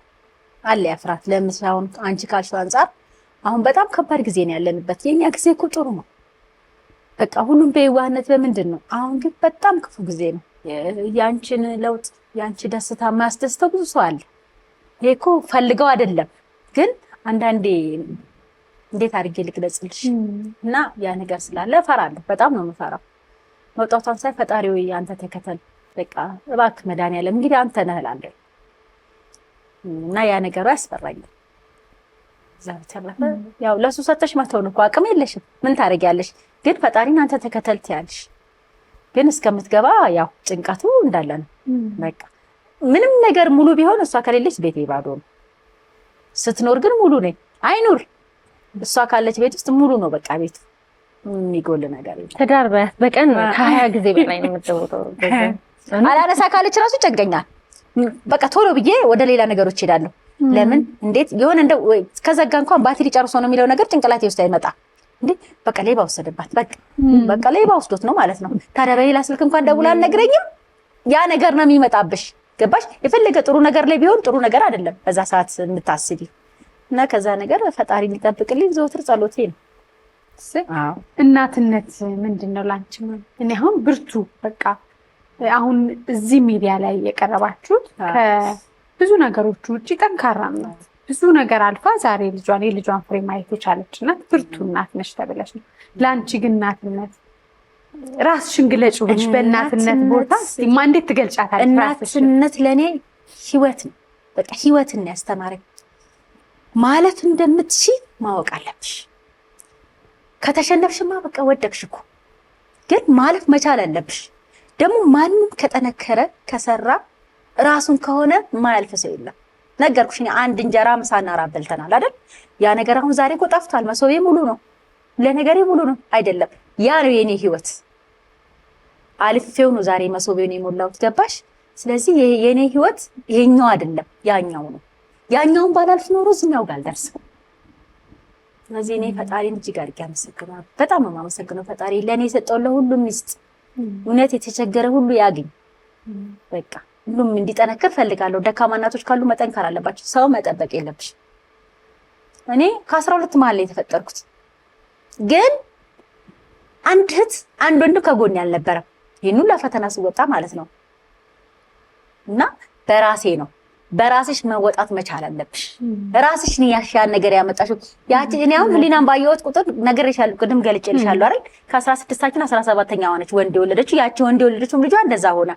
እሷን ባየሁ ቁጥር ዛሬ ግን ያ ልጅ ቢኖር ኖሮ የት ነበር እላለሁ። ለምን ቢያድግ ኖሮ በቃ ከነሱ እኩል ታስቢዋለሽ። በጣም ገባሽ?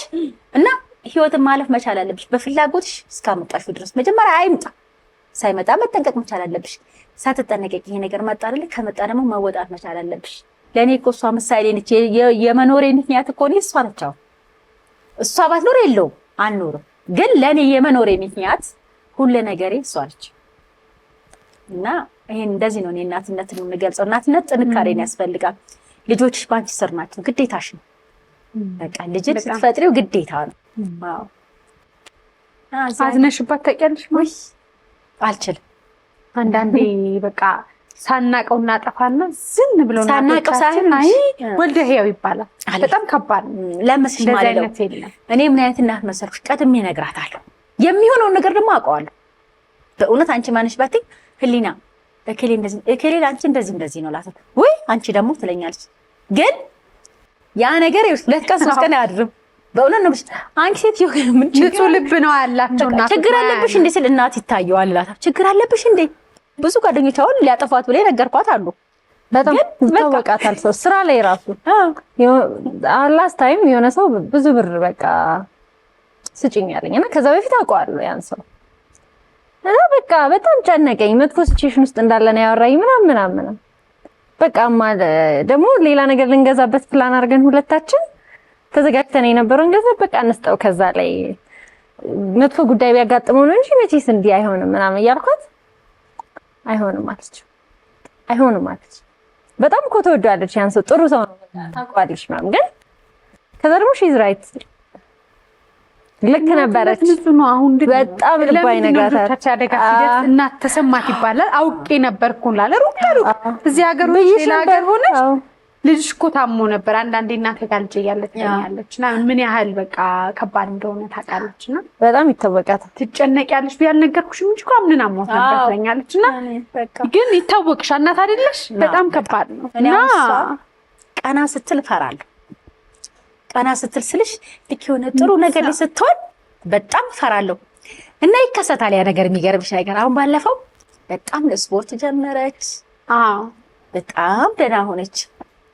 እግዚአብሔር ሆይ አልኩኝ በቃ እግዚአብሔር ሆይ ጠብቅልኝ፣ ግን የምታመጣው ነገር አለ ግን በቃ ብቻ ቢሆንም ጠብቅልኝ አልኩኝ። የሚገርምሽ ነገር እንዳልኩት አልቀረም። አልማዝ ባለጭራ ብትታመምስ በእውነት ነው የምልሽ በጣም የተከፋውና ያለቀስኩበት ጊዜ እሱ ጊዜ ነው። 2 ወር ሆነሽ 3 ወር ቅርብ ጊዜ እና በስመ አብ ደረሰልኝ። አይታወቀኝም አይታወቅ ለእናት አይታወቃት ማለት ከባድ ነው። ልክ ቀና ስትይ በኩርኩም የሚልሽ ነገር ታውቂያለሽ እንደሱ ነች። ካሁን ጋር 2 ጊዜ መጥፎ ህመም ገጥሟታል። በቃ እነሱ ነገሮች እፈራቸዋለሁና ቀድመው ሊመጡ ሲሉም ይታወቀኛል እፈራለሁ። ቀድሜ ነው የምፈራው። ፈርቼ ደግሞ አይቀርልኝም ይከሰታል። የሚገርምሽ ነገር አሁን ያሁኑ ህመም በጣም ከባድ ነበር። ግን አሁን ደግሞ ተነስታ ልክ ፈጥና እንደዚህ ቆማ ሳያት ደግሞ ተመስገን ይሄ አንተ ስራ ነው። ልታስተምረን ፈለግ አስተማርከን አስተምረህናል። አሁን ደግሞ ወስደዋል ተመስገን በቃ እና ግን እንዴት ከባድ ነው የልጅ ህመም በጣም ከባድ ነው። ሽም ይሁን ትልቅ 15 ቀን አልተኛንም። ቀን በቃ ከሰው ጋር ታሳልፈውና ለሊት ቁጭ ብለን እሷ ማልቀስ ጀመረ እኔም ጀምራለሁ።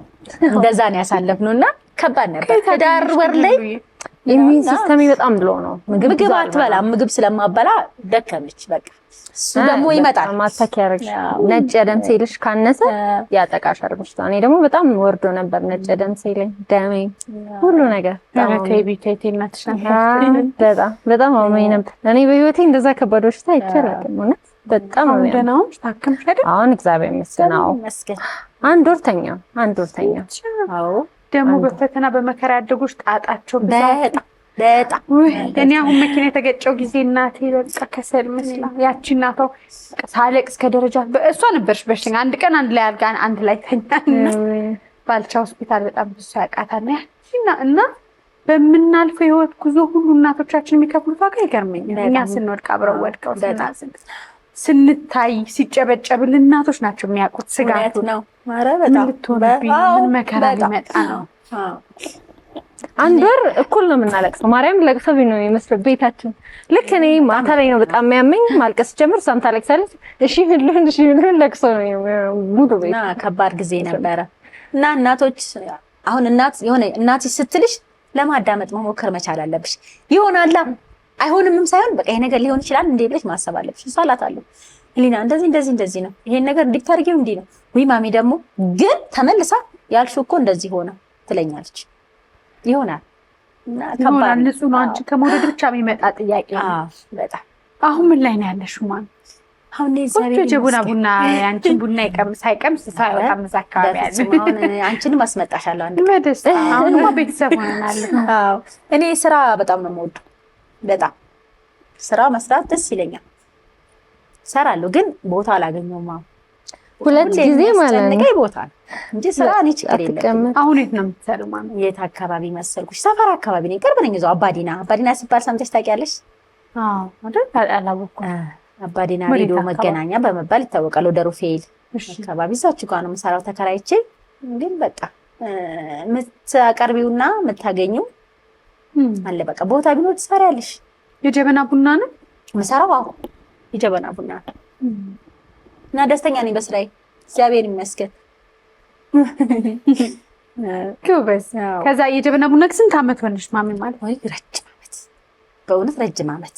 አሁን ሁሉ ታዋቂ ሆነች። አዎ በምትሰራው እውቅናውን ምናልባት ሶሻል ሚዲያ ባያመጣው ከልጅነቷ ያለው ተሰጥኦ ህዝብ ፊት አሁን ሲያያት እንዴ እሷ እናት ሆነሽ የሚል ጥያቄ ይመጣል። አያውቅም ብዙ ሰው።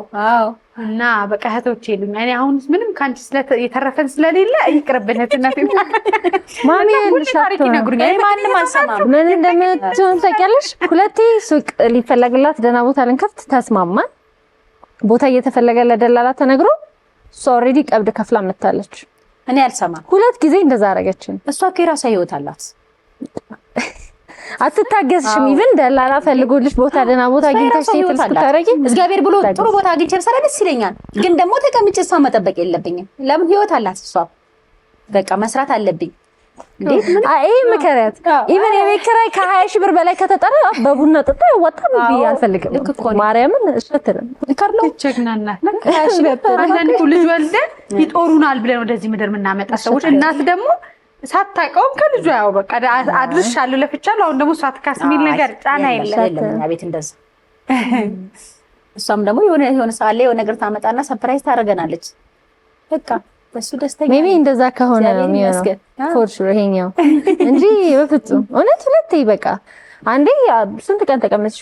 10 ቀን ቤት ያመመሽ ጊዜማ ለሁለት ወር ከምናምን ተቀመጥኩ። ነው ከመታመመኝ በፊት እንጂ 10 ቀን ቁጭ አለሽ። ለደላላ ተናገርን። ከሆነ ደግሞ ለቡና ጠጡ የሚሆነው ወይ ግራውንድ ፍሎር ላይ ነው መሆን ያለበት ምናምን። እኔ ችግር የተፈለገ ጥግም ካለሽ ተከራይቼ እሰራለሁ። በቃ እንደዛ ተከራይታ ደግሞ ይመጡልኛል ደንበኞች አሉ። የለመደች እኔ ልከራይ በቃ ይመጣሉ። ሽማግሌዎች ናቸው ግን ስነግርሽ ደስ የሚሉ ሽማግሌዎች አሉ። ጠዋት ስንት ሰዓት ትነሻለሽ? ውሎሻውን አንድ የጀበና ቡና የምታፈላ ጠንካራ ሴት ጠዋት 12 ሰዓት 12 ሰዓት እነሳና እነሱን ቁርስ አበላለሁ፣ ቡና አጠጣለሁ። ዓርብ ሮብ ጾም ካልሆነ እዛ በኋላ ወደ ስራዬ ነው። ራስሽ ቡና ትቆያለሽ? ራሴ ነኝ የምቆላው። ቡናዬን እዛ እያፈላሁኝ ቡናዬን ለቅማለሁ፣ አጥባለሁ፣ አደርቃለሁ፣ እቆላለሁ፣ እፈጫለሁ፣ አስቀምጣለሁ። ከዛም በኋላ አፈላለሁ። ሊያልቅብኝ ሲል ደግሞ አዘጋጃለሁ። እንጂ የተቆላ ምናምን አልተካም። ጥሩ ቡና ማለት ምንም ያልተቀላቀለበት የጀበና ቡና። አሁን በማጣሪያው ምናምን ይላሉ። አላፈላም በጀበና። እኔ ነኝ በቃ እዛ አካባቢ ላይ ጀበና ያለኝ። ማሽኑ መጥቷል እኮ አሁን አንቺ ማጣሪያውን አላሻለ። ሁሉም እኮ በሱ ነው እኮ የሚፈላው ከተማ ውስጥ ብትሄጂ። ንጹህ በቃ በየራሱ ወጉን ስርዓቱን ጠብቆ ንጹህ ቡና። አሁን የጀበና ቡና በጣም ብዙ ሰው ይወዳል፣ ግን ደግሞ አፈላሉ ንጽህና አንዳንዱ እንደው የማይገባ ነገር ይጨምራል ቡና ላይ ጥሩ እንዲሆን ኃይል እንዲኖረው እንዲያነቃቃ ይላል። አንቺ ማሚ ታውቂያለሽ? አይተሽ ቡና የለውበት አትለይም? አይ አንቺማ አታደርጊ። እንደዚህ የተፈላ ቡና በሽታው አይደል? አዎ እንደዚህ ሳልፍ ራሱ በሽታው አውቀዋለሁ። ግን እኮ ምንም ትርጉም የለውም። ምንም ማለት አይደለም። ያቺን ንጹህ አሳልተሻት ንጹህ ነገር ሲለሽ ዝገቢ ላንቺ ትልቅ ነገር ነው፣ በረከት ነው።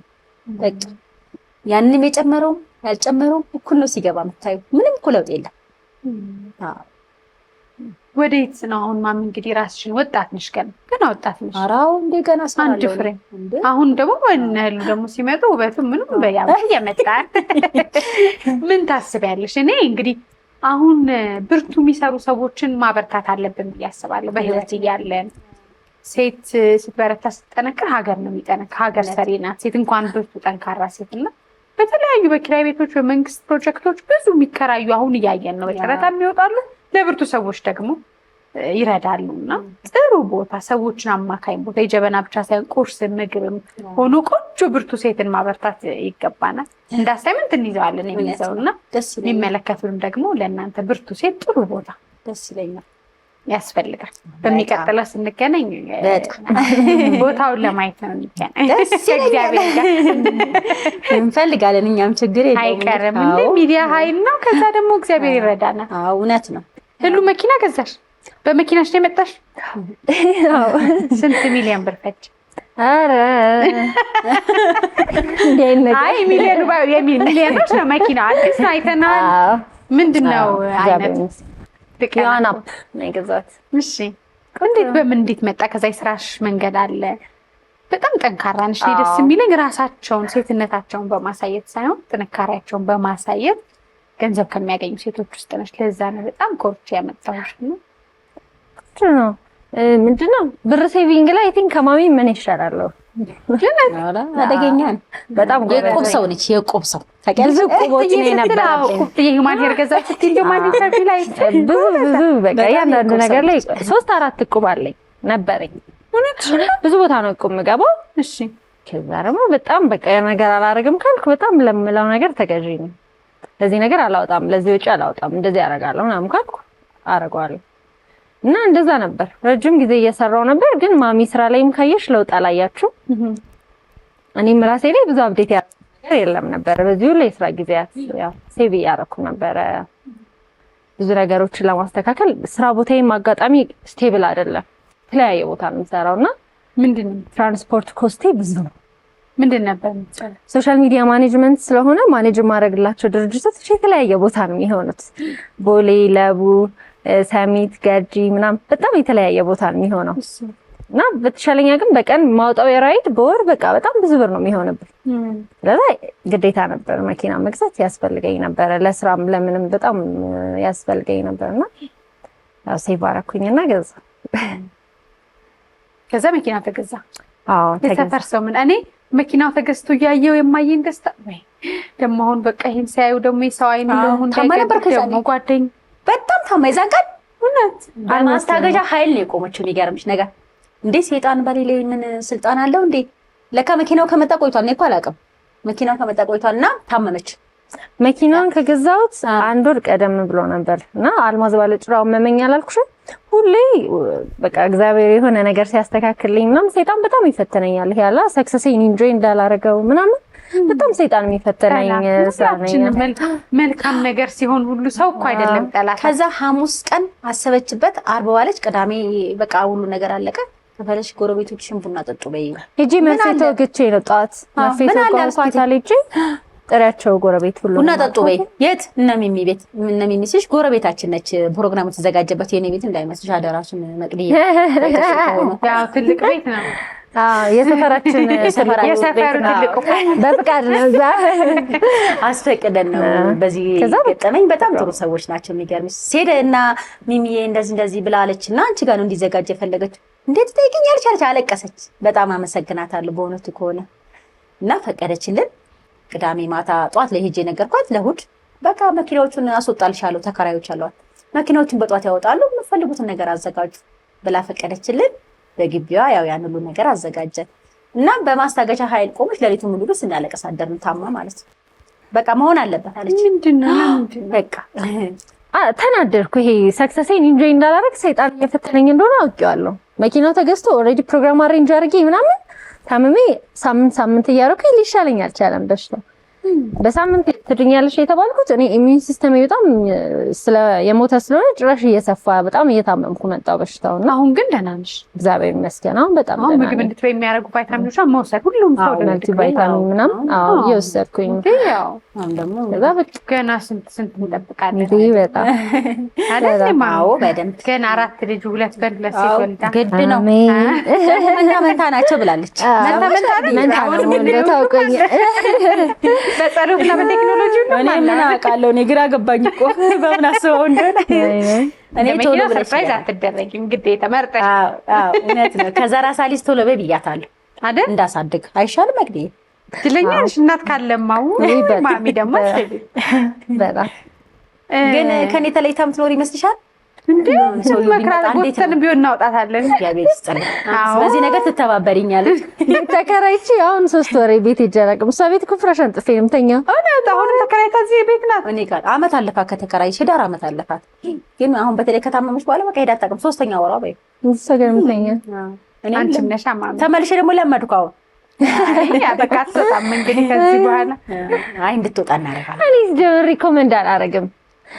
ምልሽ አሁን በእርግጠኝነት መቅዲ ስላገባሽ ቢዚ ነው የሚሆነው አይደል? ትዳር ቢዚ ነው የሚያደርግሽ። ወደ እናትሽ ቤት ሄደሽ እሷን ለመጠየቅ ጊዜ ለማሳለፍ ምናምን ታይም አይኖርም እና ሰው ከማግባቱ ከመውለዱ በፊት እንደውም የፋሚሊ ታይም በደንብ ማሳለፍ ከቤተሰብ ጋር አሪፍ መኖር ጥሩ ነው። አንድ ክፍል ባይሆን ቤታችን እኔ ተከራይቼ አልወጣም። ኧረ እኔ እመጣለሁ ስለጠበበብኝ ነው። ማሚ ቶሎ ቆይ ዝም በያ ብቻ ነው የምንመካከረው። እንደው ዋካችሁ ተመካከሩ።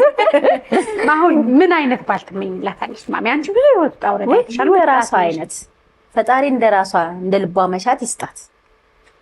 እንደው አሁን ምንም የሌላ ብዙዎቻችን እንደሚያሰጉን እናት ስትሆኝ አሁን ምን አለው ያስተዳድራታል፣ ቤት አለው፣ መኪና አለው፣ ልጅ እኮ እዚህ ደረጃ ናት ብለን እናያለን እንጂ አሁን እንደው ፍቅር ብቻ ነው ብላ ማለት እንደው መሳም እኔ የእሷን አላውቅም። እኔ ግን አልልም ስላለሽ ስለሌለሽ አይደለም እኮ ዋና ፍቅር ነው።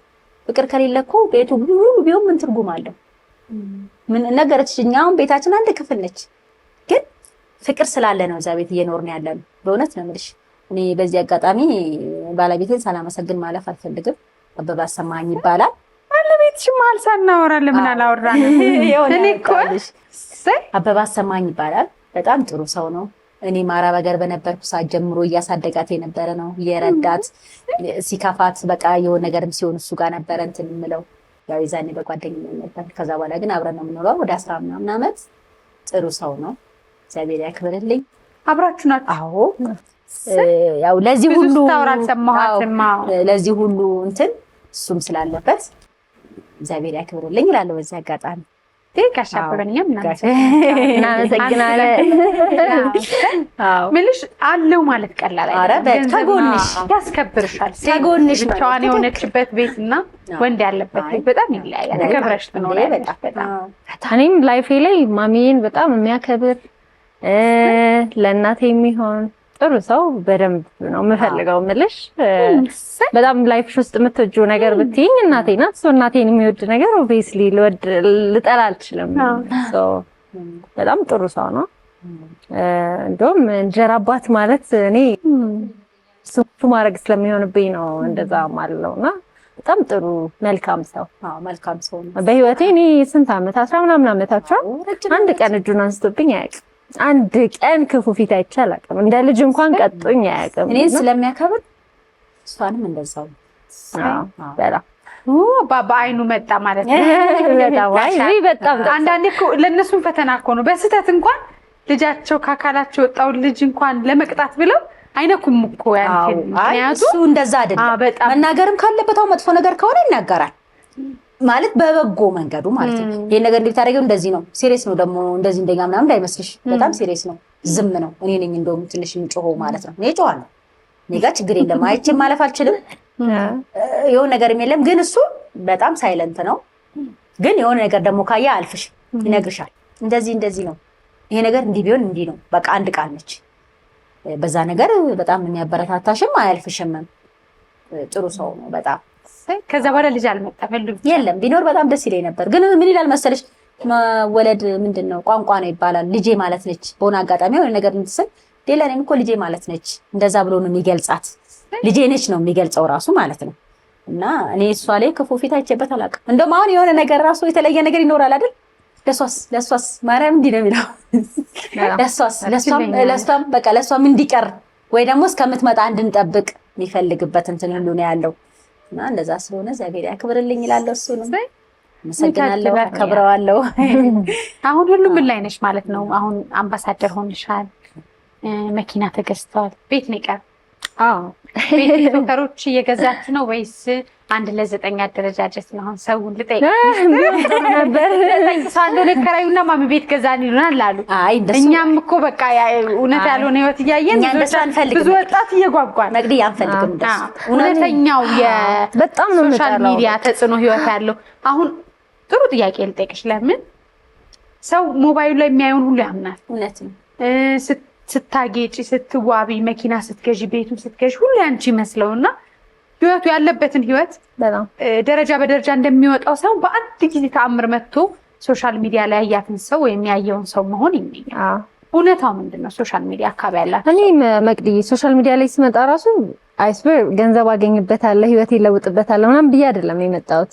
የመጀመሪያ ፕላኔ ሁሉ ነገር የማየው እንዲህ አይነት ነገር ነው። በቃ ፋንሲ ነገር ዱባይ ሄዳው የሆነ ነገር ውጭ ሀገር ሄዳው በቃ ሁሉ ነገር የሆነ ተአምር ነውና በጣም ዲፕሬሽን ውስጥ ነው የሚከትሽ። ከግቢ ወጥቼ እኔ ስራ ተቀጥሬ 3 አመት ስራ እየሰራው በወር የሚከፈለኝ ደሞዝ አልበቃ ብሎኝ ከሱቅ እየተበደርኩ ሶሻል ሚዲያ ስከፍቺ ግን አብራሽ የተማረች ምናምን ሌላ ታሪክ ውስጥ ምናምን በጣም ዲፕሬሽን ውስጥ የሚከት ነገርና ከዛ ደግሞ በሆነ ሚንስ እነዛን ሰዎች አግኝተሽ ታወሪያቸው በሆነ ሚንስ የተፈጠረች የአንድ ቀን ተአምር እንጂ ህይወታቸው እንደዛ ፋንሲ አይደለም።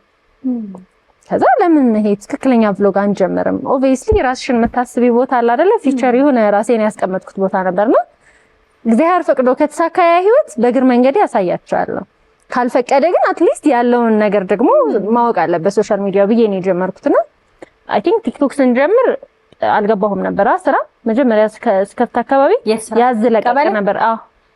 ቀበሌ ከገባሽ በኋላ ነው እንጂ አዎ ስራ ጀምሬ ነበር። ቀበሌ ውስጥ እሰራ ነበር። እሰራ ነበር ሁሌ ግን በጣም ደግሞ ሰሪ ስለሆንኩ ይተወልኝ ነበር። ገመገማ ጽዳቱን ላይ ቀረኝም ስሰራ ግምገማው አለ ማለት አይና ሪሰርቸር ነበርኩኝ እዛ።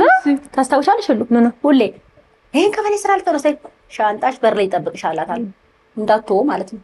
ስራው እንዳትወው ሁሌ ነው የምላት። ልክ ያንን ስራ ተሸመጣሽ ከሻንጣሽን በር ላይ ነው ማድረግልሽላታል። ተመርቀሽ ከመጣሽ በኋላ ስራውንም ደግሞ ሰርታ ለፍታ ደግሞ ደሞዝተኛ ስትሆኚ በቃ በወር የሆነ ገቢ ያላት የመንግስት ስራ ነው ጥላ አይጥላትም ነው የሷ ሐሳብ። እኔ ደግሞ በቃ ይሄ የወሩ ደሞዝ አልበቃኝም። ምን ታረጊ ነበር? ስንት ብር ነበር? መጀመሪያ 2100 ምናምን እዛ በኋላ እና እግዚአብሔርን ያልቃል 15ኛ ቀን ላይ ያልቃል። ሱቅ እበደራለሁ ደሞዙ ሲወጣ ለሱቅ ብድር ይከፈልና እሷ ጋር ደግሞ አምጪ ነው መመጣው። በቃ ምንም ሊሆን አልቻለም እና እዛ ሆኜ አንዳንድ ሬዲዮም ጀመርኩ የሆነ ስራ አስተካከልኩኝ ወጣው።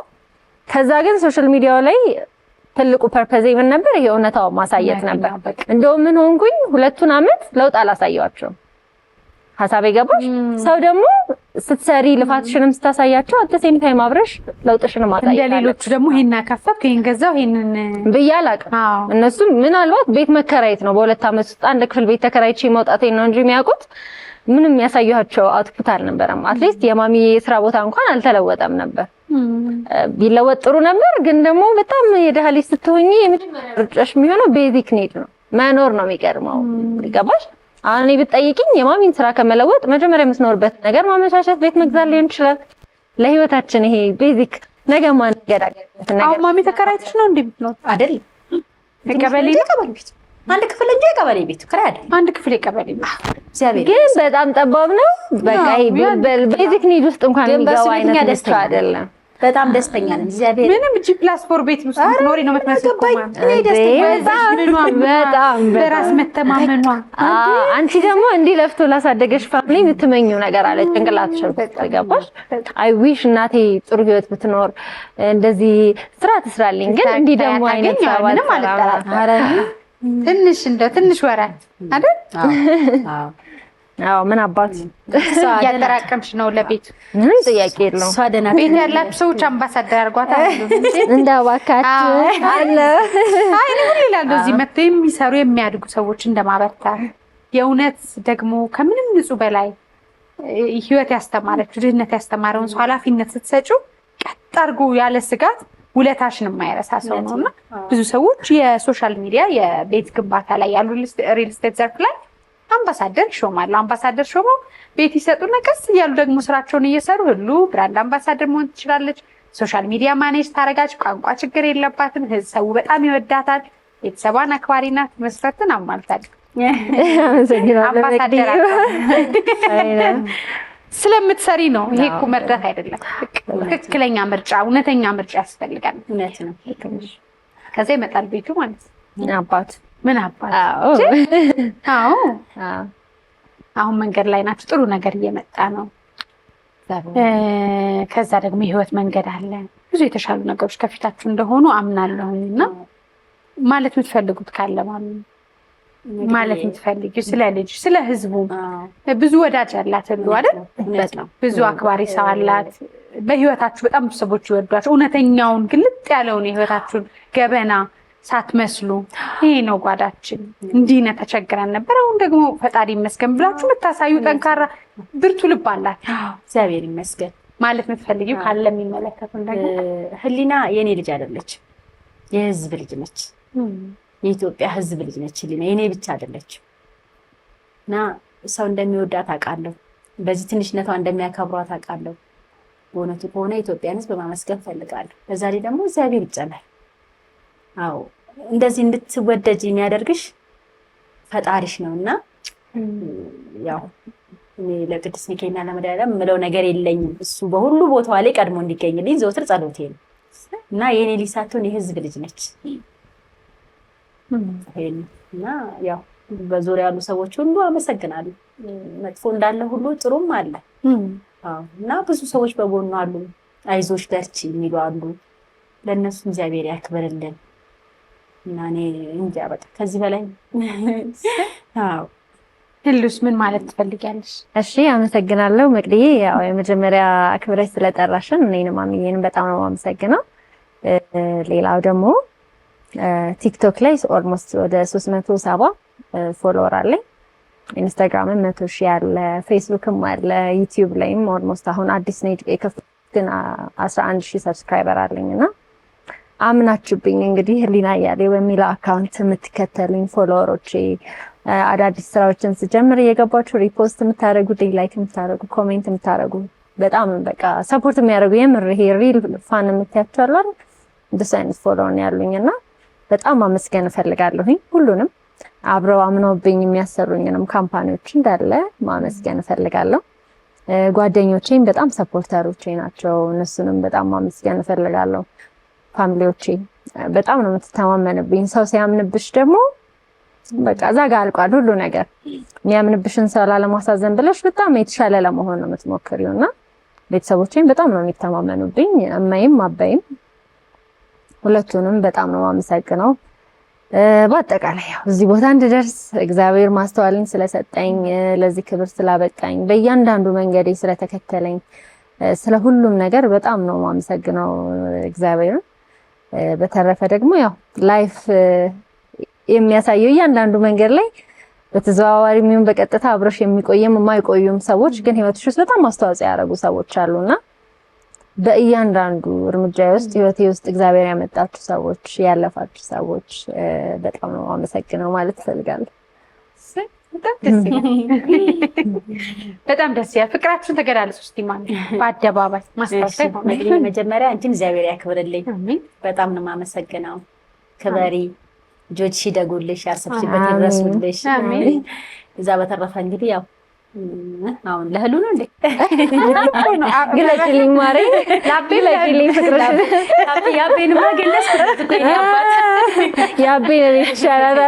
መጀመሪያ ካባትየው ከዛ ደግሞ ቀላል አይደለም። ከልብ የሚወለዱ ልጆችን እንደ ልጅ አድርጎ ማሳደግ ልብ ይፈልጋል፣ ብርታት ይፈልጋል፣ ጥንካሬ ነው። እሱ ምንም ጥያቄ የለውም። እግዚአብሔር ያክብርልኝ ብየዋለሁ። ወጥ ከሆነ ለምን ሁለታችንም አክብሮ እዚህ ጋር አድርሶናል። እግዚአብሔር ይስጠው፣ ያሰበው ይሳካለት በእውነት። አዎ እና ህሊና ደግሞ እንግዲህ አደራም ምርቃትም የቤት ስራም ሁሉ ልጄ እንደምወድሽ ታውቂያለሽ። አሁንም እግዚአብሔር ከአንቺ ጋር ይሁን፣ መድኃኒዓለም ይጠብቅሽ፣ ሚካኤል ከአንቺ ይሁን። አሜን። ፍቅርሽን ግን አይደለም የገለሽልኝ ማሪ፣ መረቅሽኝ እንጂ ፍቅር ነው የተባለው። ፍቅር አይግዳጅ ማሚ አትገልጪም። ፍቅር ተባለ እኮ ዝም ብለሽ ስለምትጨንቀኝ እኮ እንደዚህ ገለሽልኝ ማሪ። በደም እናሳፍራት ማሪ ለግዲት አይነት አንቺ እንትን ነው ልብ ሙልት ያደርጋል። አንቺ እኮ ባትኖሪ እውነት ነው አስጠርተሽኝ አስከብረሽ እንደዛ እኔ እና እናቴ ጥሩ ናት፣ ግን አባቴ ይበልጣታል እናቴ። ወይ መቅዲዬ ታይ ምን ነበረ ሁሉ ነገር እኮ እንደዛ ተሸክመን ነው የምንዞረው። ለልጅ ደስ ያለሽ አሁን እንደው እንዴት እንደምወዳት እኮ ምንም የምገልጽበት ቃል የለኝም። በቃ ሁሉ ግለጪና ማሚ ካንቺ ትማ ማሪ በቃ ችግር የለም ወረደሻለ ተጨነቅናል። አይ ያው ምንም ጥያቄ የለም። በጣም ጀግና እናት ነሽ፣ በጣም አስተዋይ። አልተማርኩም ትያለሽ እንጂ ኦሬዲ በደንብ ላይፍ በደንብ ያስተማራት እናት ናት። በጣም ጠንካራ ነሽ። በህይወት በእኔ ባሳለፍነው መንገድ ተስፋ አልቆረጥሽም እና ተስፋ ሳትቆርጭብኝ በጣም እያገዝሽኝ እዚህ ስላደረሽኝ አመሰግናለሁ። ቢካዝ ከጀርባዬ እንዳንቺ አይነት ሰው ወይ እንዳንቺ ጠንካራ ሰው ባይኖር ኖሮ አሁን ያለሁበት ቦታ አልደርስም ነበርና እግዚአብሔር ረጅም እድሜ ሰጥቶሽ በደንብ ለኔ የከፈልሽው መስዋዕት ያላሳለፍሽውን ህይወት ያላየሽውን ነገር እንደማሳይሽ አምናለሁ። እግዚአብሔር እድሜ ይስጠንና እንግዲህ ትልቅ ቦታ እንሆናለን ብዬ አስባለሁ። እናቴ እድሜና ጤና ይስጥ። አሜን አሜን። ያሰብሽውን ሁሉ ያሳካልሽ። አሜን። እንግዲህ አሜን። በቃ እንዳታለሽ ከዚህ በላይ ከገለጽ ስላልሆነ በጣም ደስ ይላል። ፎቶሽ ላይ ባየው ምስልሽ ውበት ቁንጅናሽ ሳትነግሪ ነገረኝ መልክሽ ለኔ መኖርሽ ወዝሽን ጨልፈሽ ለኔ መስጠትሽ ቁንጅናሽን አተሽ ቆንጆ ማረግሽ የፊትሽ ቁንጅና ገረመኝ የጥርስሽ ንጻቱ ዛሬ ካንቺ ባጣው የኔ ዓለም አመመኝ በብርቱ ነፍሳ ቆንና ነገሩን ሳጤነው ቆይቼ ከኔ ፊት አየሁት መልክሽን ካንቺ ላይ አጥቼ ውበትሽን ያጣሽው እማ ስትወልጂ ነው ላረግሽልኝ ነገር የኔ አቅም አንድ ነው እወድሻለሁ እወድሻለሁ እወድሻለሁ እወድሻለሁ እወድሻለሁ እወድሻለሁ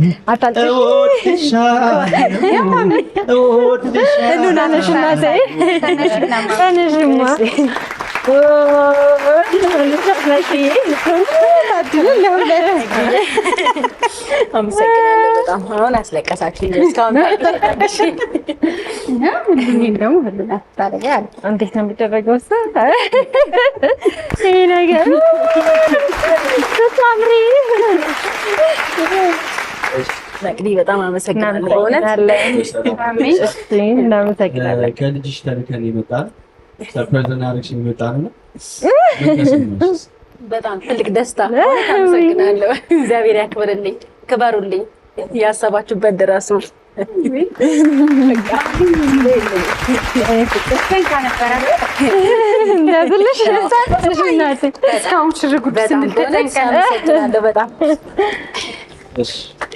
ልጅሽ በጣም ነው የምትወድሽ እና ይህን ዘፈን ለእናቴ ጋብዙልኝ አለች።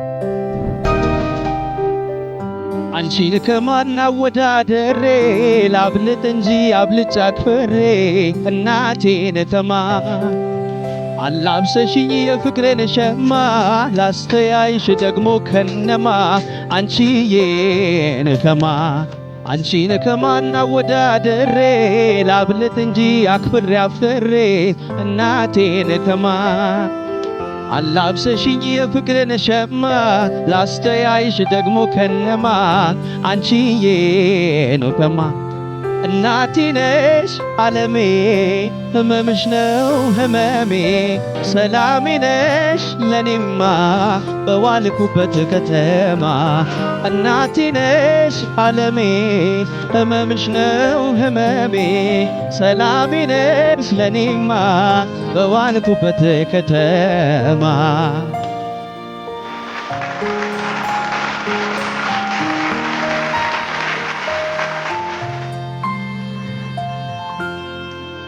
እሺ እናመሰግናለን። አስቀድመን ግን የልጅን ስሜት አልጠየቅም ማለት ለእናቷ ምስጋና ማቅረብ ካለባት ያለሽን ፍቅር መግለጽ ካለብሽ በጣም ነው አመሰግነው። በጣም ነው የወደድኩት ሰርፕራይዝን። ማሚዬም ደስ ብሏታል። ቴንክ ዩ። እኔም ሰርፕራይዝ ሆኛለሁ። ቱ ቢሆንስ አላቅም ባይዘው በጣም ነው ሰርፕራይዝ ያልኩት። አይ በጣም ደስ ብሎኛል። በጣም ነው አመሰግነው። እውነት በጣም ደስ ብሎኛል። መቅደዬ ቴንክ ዩ። ሁላችንም በጣም ነው አመሰግነው። ዳይመንድ ሌክቸር ሰርፕራይዝ እንባላለን። አንቺን ሰርፕራይዝ ለማድረግ ነው እዚህ ድረስ የመጣ ነው። ደስ ብሎሻል ብለን ተስፋ እናደርጋለን። በጣም አመሰግናለሁ። እግዚአብሔር ያክብርልኝ። ከዚህ በላይ ቃላት የለኝም። እውነት አመሰግናለሁ።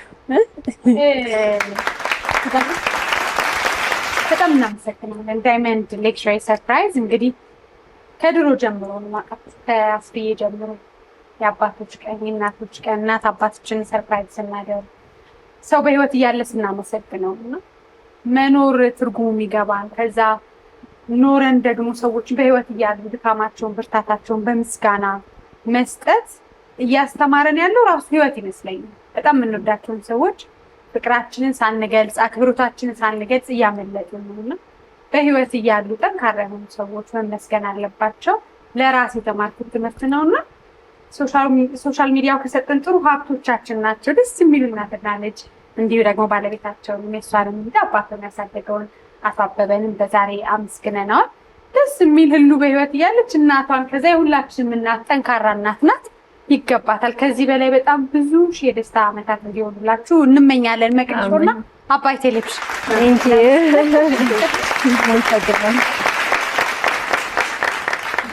ምን ተሰማሽ ማለት? እሺ አመሰግናለሁ። እግዚአብሔር ያክብርልኝ፣ ክበሩልኝ።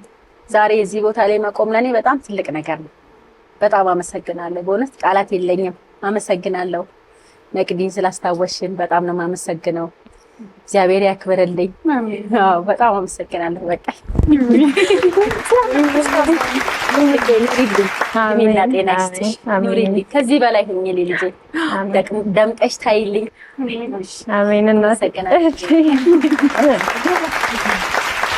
አሜን። እኛም እንግዲህ እንደ አባይ ቴሌቪዥን እንደ መቅዲ ሾው ደግሞ እናቶቹ ላይ ክብር ይገባቸዋል። የእናቶች ቀን ብቻ ነው እናቶቻችንን እሱንም እንደው ከታደል የምናስታውሰው።